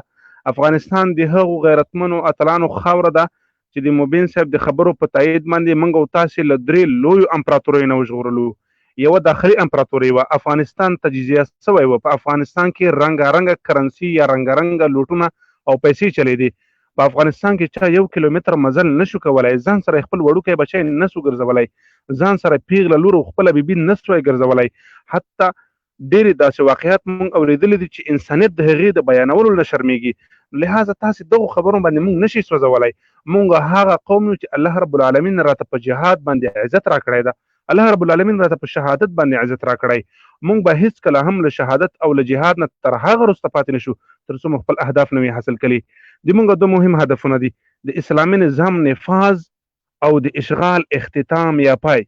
اشغال انشاءالله پای ته رسیدونکی دی. تاسې وخت د قاري سید صاحب په غږ باندې لوستل شوې اعلامیه واورېدله د امارت اسلامي له لورې چې پرون نشر شوې ده. امریکایان له افغانستان نه په وتو دي، یعنی هغه چې څومره طالبانو سره ټاکل شوی و هغه مقدار نه زیات وتلی دي. دوی ویل چې په دومره وخت کې به شاوخوا 4,000 یا 3,000 امریکایان وځي، هغه 15,000 وتلی دي. یعنی دوی خپل له افغانستان نه په وتو دي، په تیزۍ سره غواړي له افغانستان نه وځي. لهذا دغسې منفي تبلیغات مه کوئ. افغانستان ته به طالبان راځي. طالبان د افغانستان یو اکثریت ملي اسلامي او شجاع خوځښت دی. والله لازم که همدغه طالبان نه وای، زه په اطمینان سره تاسو ته ویلی شم چې په افغانستان کې به موږ او تاسو خپلو ملي او خپلو اسلامي ارزښتونو ته ژمن نه وای پاتې شوي. داسې حالت به راباندې راغلی وای لکه د فلسطینیانو چې د خپل ورور، د خپل پلار او د خپل خاوند په وړاندې بیبي، خور او مور وهل کېږي د اسرائیلو له لوري. هغوی کې دا جرأت نشته چې هغوی انتقام واخلي اسرائیلو نه. هغوی سره داسې څه نشته چې هغه اسرائیل ور باندې ولی وي. همدغه خلک وڅو محدود طالبان چې له خپلو بدنونو نه، له خپلو شیرینو ځوانیو نه بمونه تاو کړل، چاپېر یې کړل او یرغلګر قوتونه ور باندې ټوټې ټوټې کړل. دې ته حاضر کړل چې مذاکرات وکړي. دغه سوله یا هم دغه تړون لاسلیک کېدل یا هم دغه توافقنامه موږ د خپلو قربانیو ثمره بولو. موږ د خپلو تنکیو ځوانیو، تنکیو اتلانو د قربانېدو ثمره بولو.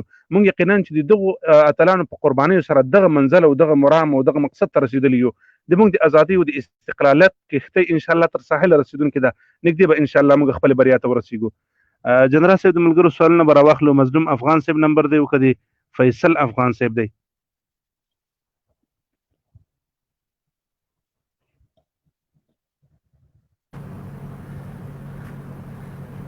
فیصل افغان سلام علیکم.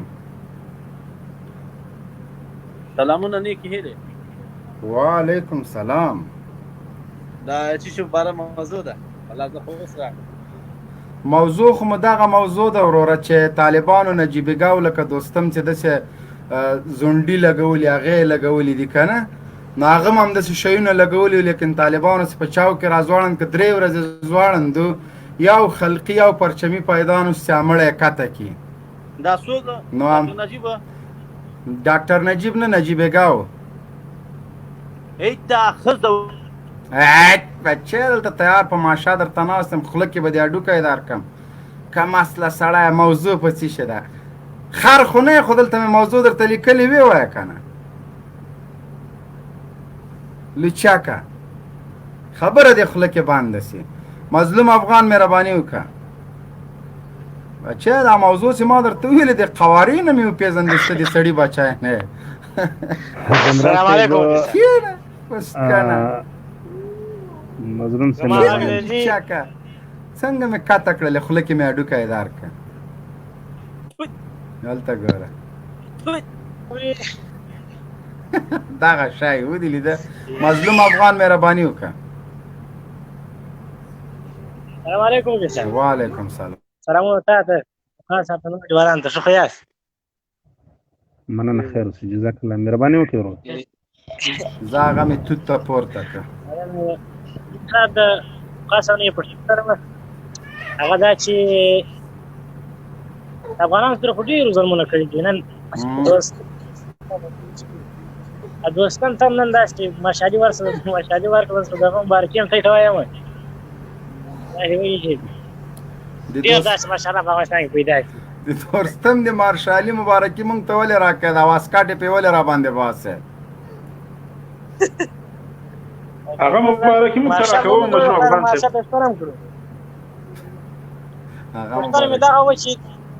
هغه مبارکي سرباز صاحب افغانان سره کړی دي. دلته به د طالبان په دوره کې چې طالبان راغله، طالبان واک ته ورسېدل، دی بخښل کېږي که دلته به یو څه شاهین صاحب محترم که دلته راشه چې زه د لایف خپرونه کې جګ کوم. مظلوم افغان صاحب دغه پوښتنه قاري صاحب بار بار ځواب کړې ده. د امارت له لوري عمومي عفو اعلان شوې ده. البته امارت حقوق العباد نشي بخلی. د حاکم ټیم یا هم د اسلامي حاکمیت د امیر المؤمنین د اسلامي امارت یا د اسلامي خلافت دا حق جوړېدلی شي چې حقوق الله وبخي. دغه خلکو چې د اسلامي نظام د نفاذ پر وړاندې کوم خنډونه ایجاد کړي دي کولی شي دوی دا وبخي، خو حقوق العباد نشي بخلی. دغه په زرګونه افغانان چې دوی وژلي دي دا ټولې حقوق العباد قضیې دي او دوی کولی شي چې په عادلانه محکمه کې د دوی په وړاندې عریضه وکړي. د یو فرد چې د ده له لوري وژل شوی یي که نه، ده خو زرګونه افغانان وژلي دي، د هغه په بدل کې هم د اسلامي او شرعي محکمه قصاصولی شي. خاصه زما خبره وه ایا اسلامي امارت د بخښنې بخښنه کوي؟ اسلام خبره ماته وکړي. دې ته خو ډېر ظلمونه ده کړي دي، ډېر افغانان یې وژلي دي. اسلام بخښه ورته کوي که دا چې اسلامي امارت بخښه ورته کوي؟ اسلام د مظلوم مسلمانانو قتل نه بخشي. مظلوم افغانان د هغوی ورثه او کولی شي چې په عادلانه محکمه کې د دوی پر وړاندې قضیه ثبت کړي او دوی محکمې ته راکش کړي او قصاص ورباندې جاري کړي. اسلام یې نه بخشي، بلکې اسلامي امارت هغه جنایتونه د دوی بخښلی چې د دوی په وړاندې خنډونه ایجاد کړي دي. کله به ما جواب واخیستی، ما جواب کې فرق دی د دې دواړو په. ولې دا د راپور ته مې نه کړلې؟ الله مو عزت وکړه قدردان شي. هر وخت به دې راپورته کوم، غم مه کوه، خالي سوال کوه جواب اخله. صحیح ده وروره؟ مننه قدردان شه. خیر ښه آریان صاحب، آریان ستانکزی سلام علیکم. شاهین وردګ هم ښه راغلاست. موضوع د مونږ نن په بندیانو باندې دا د بندیانو د خلاصون د لیست مطابق جریان لري. هیڅوک نشي کولی چې له لیست نه اخوا دخوا ټوپونه وي او که دوی سرې کرښې څومره راکاږي مونږ هلته کسان لرو درته به ورته زیړوي. نو دوی د کابل د مزدور ادارې پالیسۍ او د دوی دریځ ته په کتو بیا هم دوی کومه سره کرښه راکاږي که نه؟ مارشال صاحب محترم السلام علیکم ورحمت الله وبرکاتو. وعلیکم السلام. سلامونه ورور ته عقاب افغان ورور ته سرباز ورور ته ټول سلامونه ډالۍ کوم. خو زه د دې نه مخکې هغه سړی چې تا ورته د نجیبې خبرې وکړل هغه کله تا ته وقافي در باندې خو تا خوله هډوکې ورکړه ډایرکټ هلته ما سره هډوکه ایښی د دې خوله کې ورکومه. الله دې جدا خیر درکړي. زه د بخښنه غواړم هلته زه مصروف وم. هلته دا بل مصروف و کنې ده به برابر کړی وای نجیب اول د نامنند خدای حکمونه په ګوندو سولې اوس به د قبلیږي سوځلې په سلسلې ډېر عالمان د شهیدان کړل د دین دشمنان په مسجدونو په سم اواز سعیده سربازه سم اواز د مهرباني وکړه نظر دې څرګند که هغه اریان صاحب یو خو د تا دا شاعري د لاسه مونږ ځتي دا لایپونه مجبوره بل اواز به کومه کوم خو دغه مهرباني وکړه هغه وایي ترنم کې وایي خو زه بیا شاعري نه کوم زه خو دا خو د شاعري نایب نه ده بالکل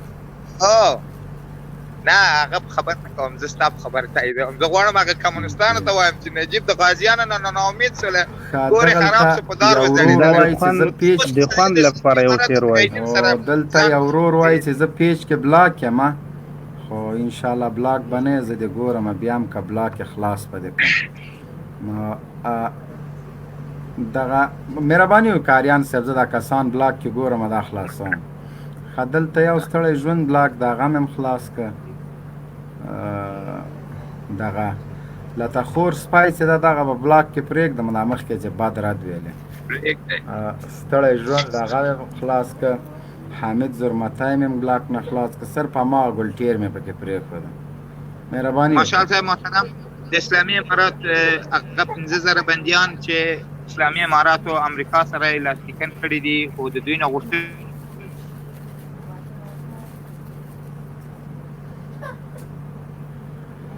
آواز دی ودرېد اریان صاحب نظر مونږ ته دم خوب راوسته لاندې راشي نو دا معلومیږي چې اسلامي امارات خپل په دریځ باندې ولاړه ده اداره د کابل دغه زندانیان به خلاص کړي.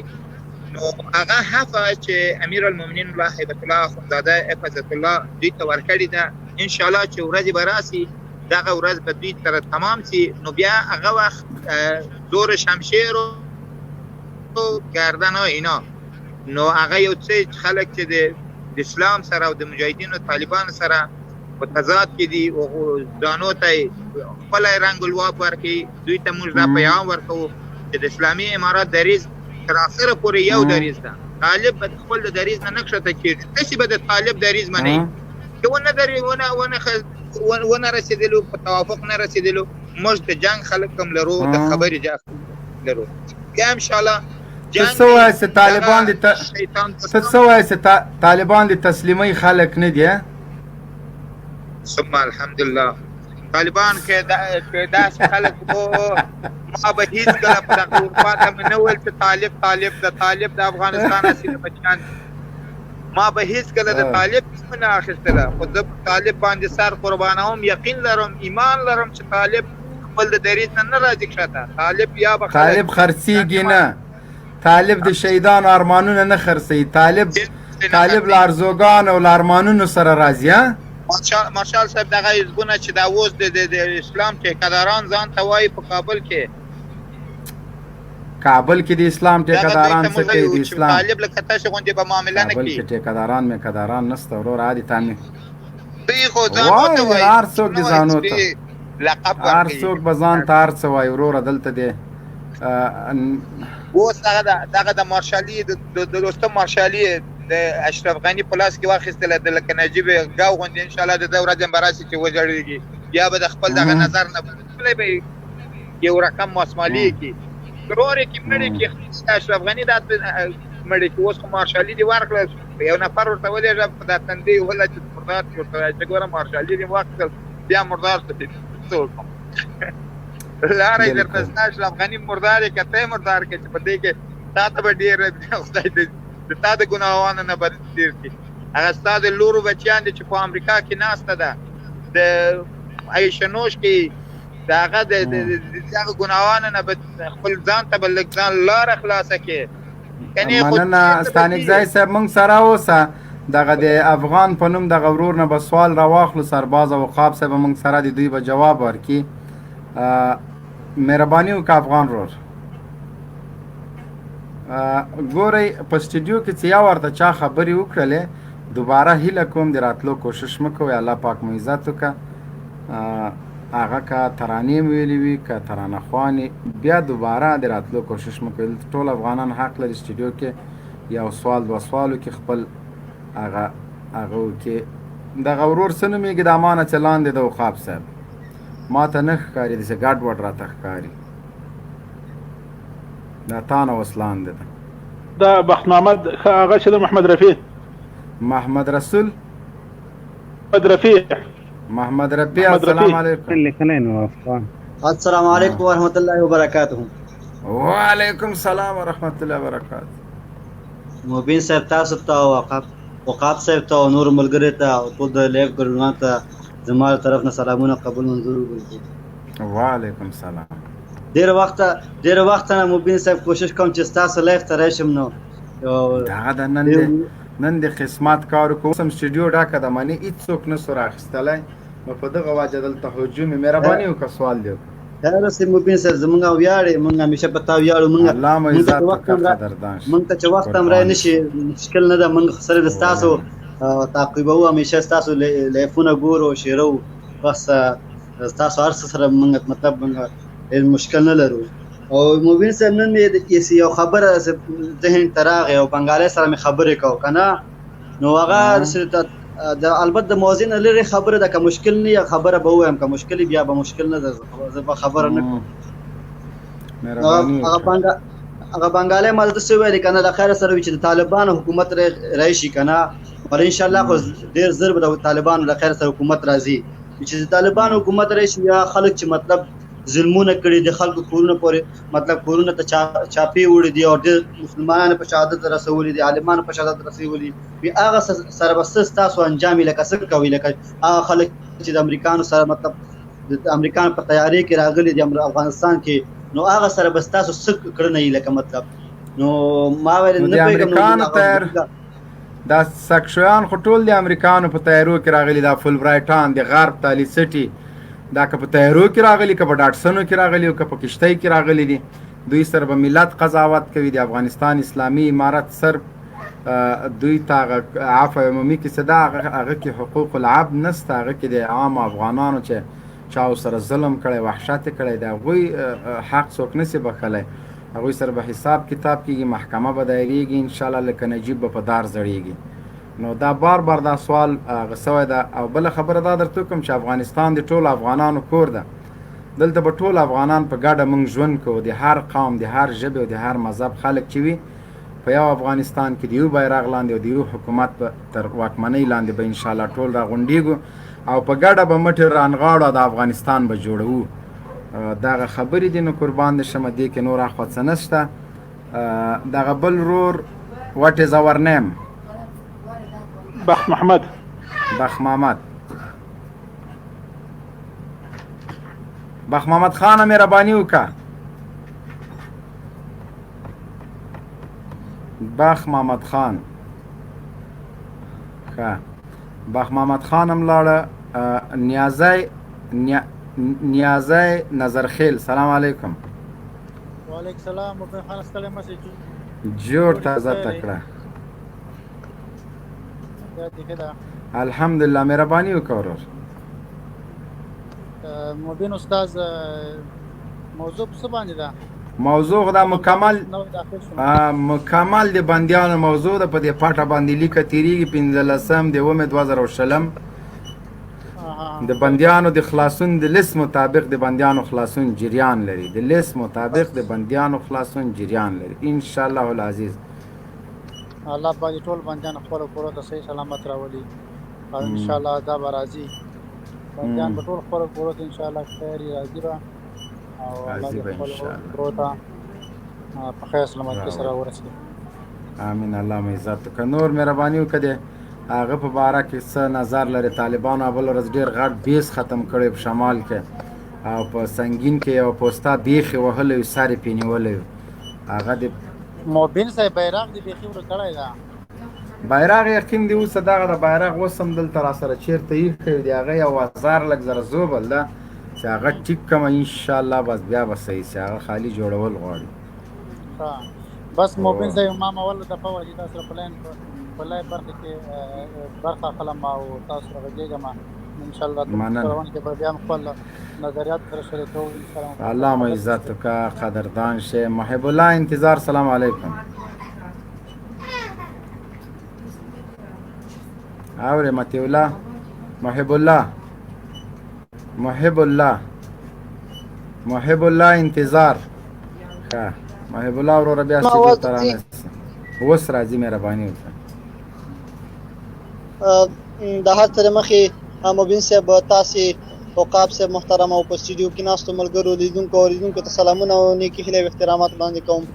وعلیکم السلام. او مبین صاحب یو لنډه پوښتنه د عقاب صاحب نه لرم، هغه دا چې دغه نن چې جنرال رستم ته کومه رتبه ورکړل شوه، د مارشالۍ رتبه، او د ده کومې خبرې رسنیزې شوي یا په رسنیو کې وشوي چې طالبان ته اخطارونه ورکړه یا 6 میاشتې وخت یې موږ ته راکړي، نو دغه په تېر وخت کې هم د ولسمشر یا د شلونګا بابا لومړی مرستیال و، نو په هغې وخت کې هم دې دا غورې کولې، نو هغه غورو خو ته بیا ګټه ونه کړه چې هغه د لومړی مرستیالۍ نه هم وتښتېده او چې دوسیې هم بیا راووتل. ګوره دغه د مارشالۍ رتبه چې خره ته ورکړي د غومره زنګونه او ټیکۍ او بندونه له خره نه تاو کړي، هغه هم داسې غورې کوي د لغتې وهي.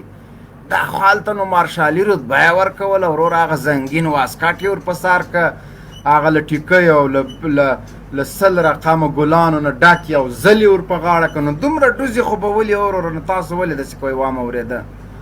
دا خو دغه مارشالي رتبه او دغه زل دغه ټیکۍ او دا رتبې خره ته واچه، هغه هم یو پودړ خره ته، هغه هم دوستي وایست طالبان 3 ورځو کې ورکومه، نو ته به یې ورسره منې؟ سبا له جنرال دوستم نه پوښتنه وکړې ورته څنګه چل د بچو پرون دي چې هغه غورې کولې، دستي به درته وایي چې هغه زه نه وم. او غږ دې راځي. عقاب صاحب محترم زما غږ درځي؟ عقاب صاحب غږ دې ورځي؟ عقاب صاحب ته د ما غږ نه ورځي، نو تا به څه ورسي؟ عقاب صاحب اورې؟ عقاب صاحب؟ عقاب صاحب متاسفانه له موږ نه قطع شو. نو ملګرو دغسې قصې او غورې وې نن شپه لایف د بندیانو په باره کې و. آینده نورو لایفونو کې به هم انشاءالله تاسو ټولو ته دعوت درکوو او ټول به راسره وئ. پاتې شوه د بندیانو د خلاصون مسله. بندیان به په خپل ټیم په خپل د لیست مطابق خلاصېږي، چې خلاص نه شي بین الافغاني مذاکرات نشته. حکومت که څومره سرې کرښې راکاږي هغه به بیرته په خپله زیړېږي، ځکه لمر تیز ده که نه. نو د کابل مزدور ادارې نه مو هیله دا ده چې دا ډېرې زیړې کرښې او سرې کرښې او برګې کرښې مه اچوئ. هغه یو بیان خو مو وتښتېد، هغه خو لاړه، هغه خو مو د امریکا تر باغو درته واړو. نو د آینده دپاره دا کوشش کوئ چې سرې کرښې مه اچوئ. ذاتي خو په شرمو وشرمېږئ، تاسو خو شرم نه لرئ، خو هغه اشم لوګری یم په شرمو وشرمو. نو تاسو ټولو نه مې هیله دا ده چې د افغانستان د اسلامي امارت له غازیانو او اتلانو سره یو ځای شئ، تر څو د کفر د CIA د بلیک واټر مزدورانو ته وروستی سوک په داخله باندې ورکو. شړونګا بابا په ارګ کې محاصره ده، له ارګه د باندې وتلی نه شي.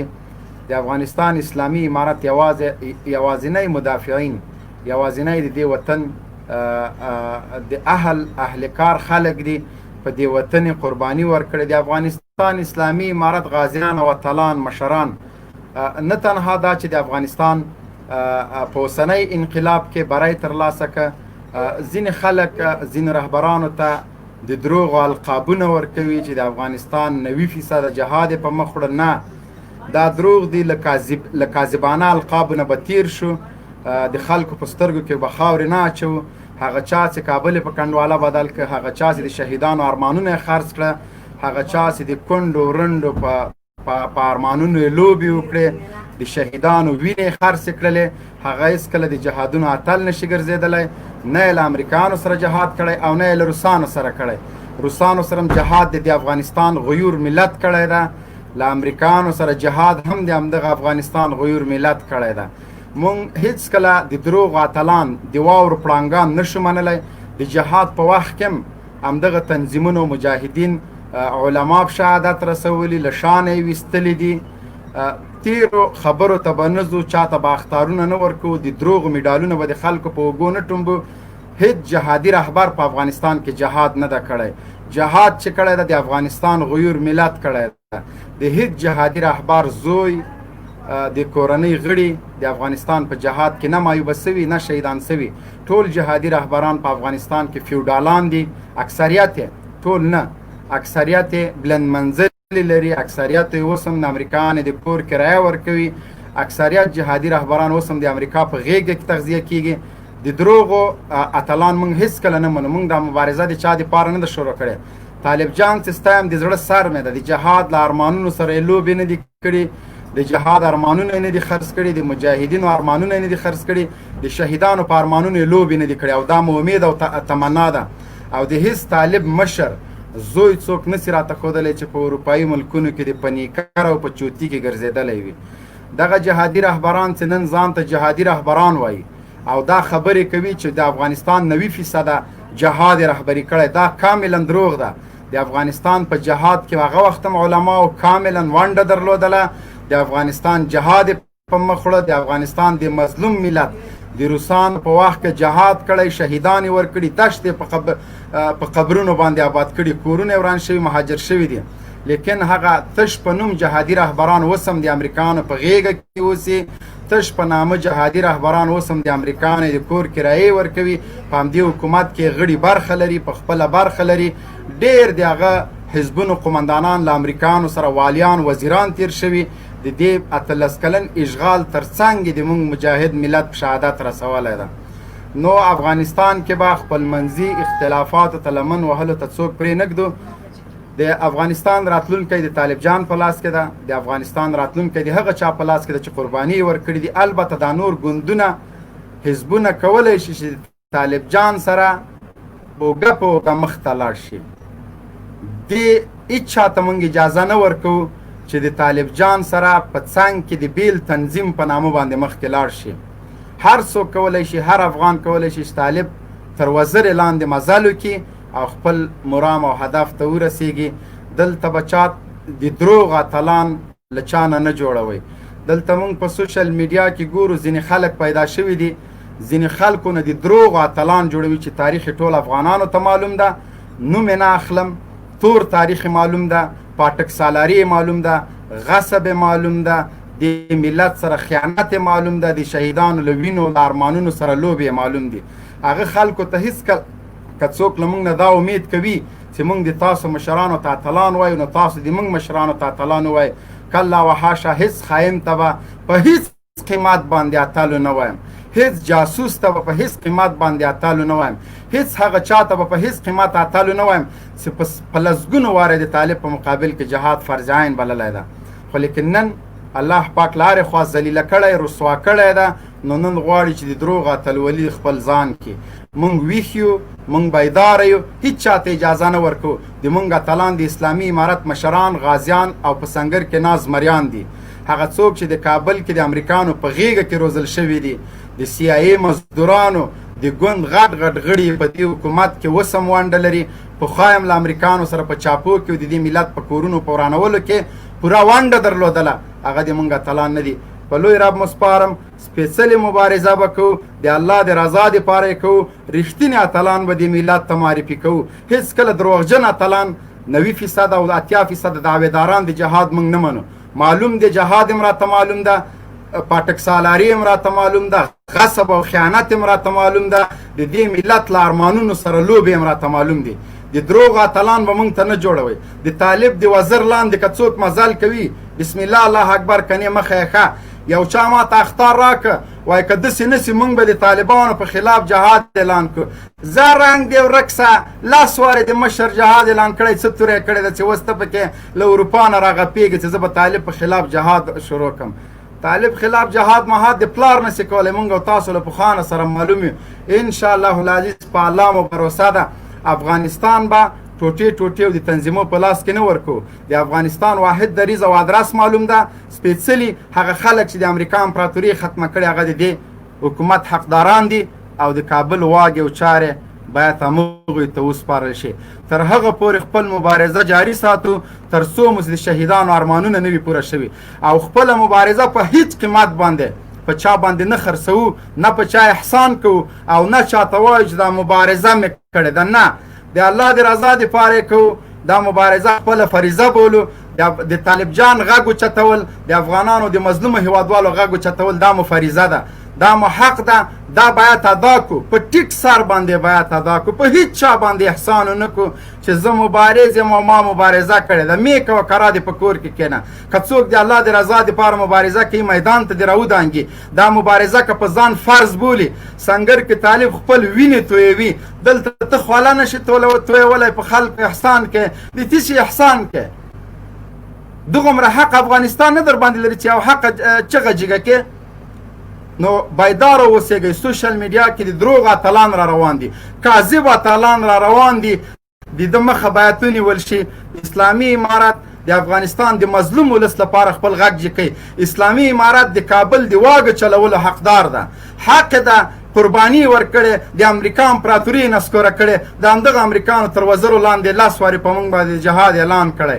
د حزب ټول غړي، د ګوند ټول غړي د طالبانو په خلاف راجګ شوي تر اوسه پورې وسلوال بغاوت کوي. نور ته څه کولی شي؟ خو همدغه د لاسه پوره ودې کړل.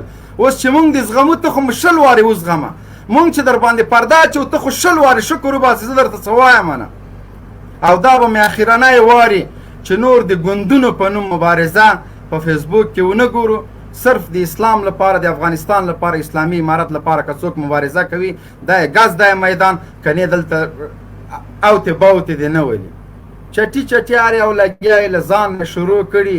هله پلانکی اتل ده او پلانکی 90% دا فیصدي بیا تا له کومه کړه؟ د روسانو په وخت کې دې 90% کړی یا بل 0% کړی. دا فیصدي تا ته چا درکړله؟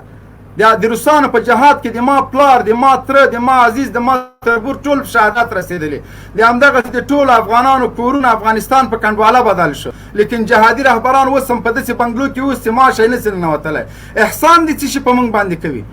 جهادي رهبر که خیانت نه وای کړی، د طالبانو راتلل ولې زمینه برابره سوی وای؟ ولې طالب راغلی وای؟ ولې دومره مدرسې او دومره علما په شهادت رسېدلی وای؟ خو دغه د جهادي رهبرانو خیانت چې طالبانو راتلو ته زمینه برابره سوه. امریکایي اشغال راغی، دلته تر اوسه پورې وینې روانې دي. 40 کاله د افغانستان د دربدرۍ دا کوم ظلمونه وحشتونه چې تاسو په وخت کې اوسو، خو طالب مو دې ته مجبوره کړه چې راسي درپسې.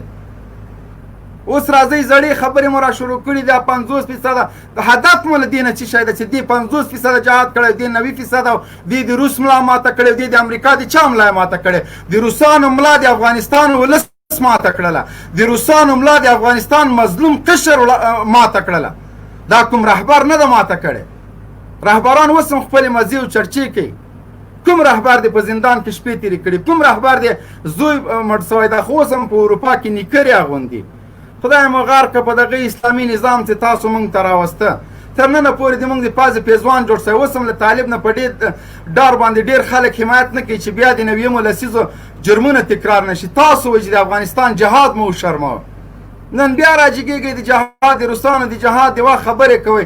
د روسانو جهاد سپېڅلی جهاد و. په هغه وخت کې وینې تویې سوي ټول سپېڅلې وینې وې، پاک او مقدسې وینې وې. لیکن هغه جهاد سره چې چا خیانت کړی موږ ته معلوم دی. پاټک سالاران اغله موږ ته معلوم دي. د افغانستان د جهاد په وینو په ثمرې باندې لوبې وکړلې. هغه خلک موږ ته معلوم دي د امریکانو تر څنګ ودرېده. هغه خلک موږ ته معلوم دي طالب د انګریز بچای باله. هغه خلک معلوم دي چې خلک داعش ته رابلل او د طالبانو په خلاف د جهاد خبرې کولې. نن درته وحی وشوه، نن بیا راجګېږي 90% او د 80% خبرې کوئ. خبردار نور خلکو ته اخطارونه ور نه کوي. که داسې دې وکړه داسې به وکړم، که داسې به خپله مبارزه دې کوه، خپل کار دې کوه، موږ سره کار مه لره. که یو وارې مې دماغ درته چپه سو بیا به اربکی امریکایي ټول رانه پاتې په تا به مې شروع کړي د تا په جنایتونو، د تا په وحشتونو باندې. تا څه ونه کړه په 90مه لسیزه کې؟ کوم وحشتو چې تا پې باندې دریغ کړی ده، له قنداره نیولې تر تورخمه پورې، له تورخمه نیولې تر بدخشانه پورې افغانستان هم په 250 ټوټو ویشلی، نن راجګېږي د روسانو ملا یې ماته کړه. چا ماته کړې د روسانو ملا؟ د روسانو ملا هغه وخت کې همغه مجاهدینو ماته کړه چې نن د امریکانو په خلاف جهاد ته راوتلی. پرون دې له روسانو سره جهاد کوو، نن له کفارو سره معاهدې کې کرا ناست یو سره په کور کې په بلند منزلو کې اوسې د کور کرایه د امریکان درکوي. پرون د روسانو سره جهاد کوو، نن د امریکانو سره په یو سنګر کې د طالب په خلاف ولاړې. پرون د امریکانو سره جهاد کوو، نن د ټول وزارتونه غصب کړي دي. د خلکو په سترګو کې خاورې مه شیندئ. پرونه پورې که مجاهد وي در پسې ولاړم، پرونه پورې که سم وي در پسې ولاړم. نن چې د خیانت وکړه په خیانت دې زه سترګې نشم پټولی. لاس دې خلاص توره دې ازاده، نه دې د مرګ له اختاره ډارېږم، نه دې له دې ډارېږم چې د کور ادرس مې درته معلوم ده چې سبا مې وژنې دا اوس مې مړ که. والله که دې دومره پروا مه کړم د هر حزب او هر ګوند پرې چې تړلی وي. د افغانستان د ولس دپاره مې مبارزه شروع کړې، د حق ناره مې جګه کړې، دا ولس را سره درېدلی ده. نن نشم کولی چې خپل ټول د 18 کالو لاسته راوړنې د یو چا په یو نوم باندې د دروغو په مډالونو باندې ورکړم. سیاله د افغانستان 90% جهاد یې کړی. څه شی یې کړي دي؟ ته ما ته جهاد راوښیه، بسم الله که یوه لاسته راوړنه یې راوښیه. د روسانو له ماتې نه وروسته چې کوم وحشت تاسو کړی ده، نړۍ در باندې اسرائیل در نه شرمېږي. رقص مرده، سینه بریدن، پاټک سالاري، هر ظلم و وحشت د تاسو د سترګو لاندې کېده. تا ته چا دا حق درکړی چې ته پاټک واچوه افغانان ولوټه؟ زمونږ خو له یاده نه دي وتلي، خو چې مونږ غږ نه درته کوو نو تاسو هم د سړي بچي شئ کرام په ځي باندې کښېنئ. مونږ چې غږ نه درته کوو نو په سترګو خو مه راننوځئ. مونږ چې صبر کوو حوصله کوو نو دا خو مه کوئ چې اوس راته له یو غل نه اتل جوړوئ، له یو پاټک سالار نه راته یو جهادي رهبر جوړوئ. جهاد سیاف هم کړی ده، جهاد ډېرو حزبونو کړي دي. ریشخان به نه جوړوئ د مبارزې نه. دلته پاک او سپېڅلې مبارزې ته راغلی یم. د پلار لیاز ولاکه وکړم، د حزب او د ګوندونو د دې خو په هېڅ صورت نه کوم. راځي په ما باندې راسخ نیوکې کوي، وایي دا د طالب باندې د دې دپاره کوم د اصلاح دپاره، زم په تا د دې دپاره نیوکې کوم چې ځان اصلاح کړه، د آینده دپاره پاټک سالاري ونه کړې، د آینده دپاره بیا هلک هلک ته نکاح نه کړې، د آینده دپاره د بیا قمندانان د امریکانو غېږې ته ونه لېږې، د آینده دپاره د بیا والان د امریکا تر تسلط لاندې رانولې، د آینده دپاره بیا د افغانستان په نسل ظلم او وحشتونه ونه کړې، د آینده دپاره د افغانانو هلکان او پیغلې ځان ته په نکاح نه کړې. زیم د سالم مې نیوکې دپاره در باندې کوم. راځي ټوله ورځ په فیسبوک کې په طالبانو نیوکې شروع کړي دي. ولا زه د طالب د پالیسۍ خلاف نه یم، او زه طالب یم او زه دا یم. خدای دې بیخي مه طالب کوه په تا باندې چې پسرلی کېږي، خدای دې نه پسرلی کوي. راجګېږي ټک ټک مخامخ په طالبانو ټکونه کوي. وخت چې مونږ درته وایو چې ولې، وایي د سالم مې نیوکې دپاره یې کوم، د سالم مې نیوکې دپاره درته وایم څه پاټک سالار تېر شوی، د سالم مې نیوکې دپاره درته وایم د تا په وخت کې هلکان نکاح کېده، د سالم مې نیوکې دپاره درته وایم د تا ظلمونو وحشتونو چې طالب سر راپورته کړه، د تا د نیوکو دپاره وایم چې ته د امریکانو په غېږ کې ودرېدې چې امریکا 18 کاله اشغال دوام وکړه، د تا منافقتو چې د مجاهدینو صفونه د ټوټې ټوټې کړه، د تا رضالتو چې مجاهدین دي په 12 تنظیمونو باندې وویشل. د روسانو د وخت د جهاد ثمره مونږ ته راوښیه. که ته وایې چې روسان مات شول، هغه افغانان او د افغانستان مظلوم ملت د دوی د شهیدانو وینو مات کړي دي. کوم جهادي رهبر پورې مه تړئ. په لوی رب مو سپارم، آینده دپاره په فیسبوک کې دا چرندیات مرندیات وانه ورم.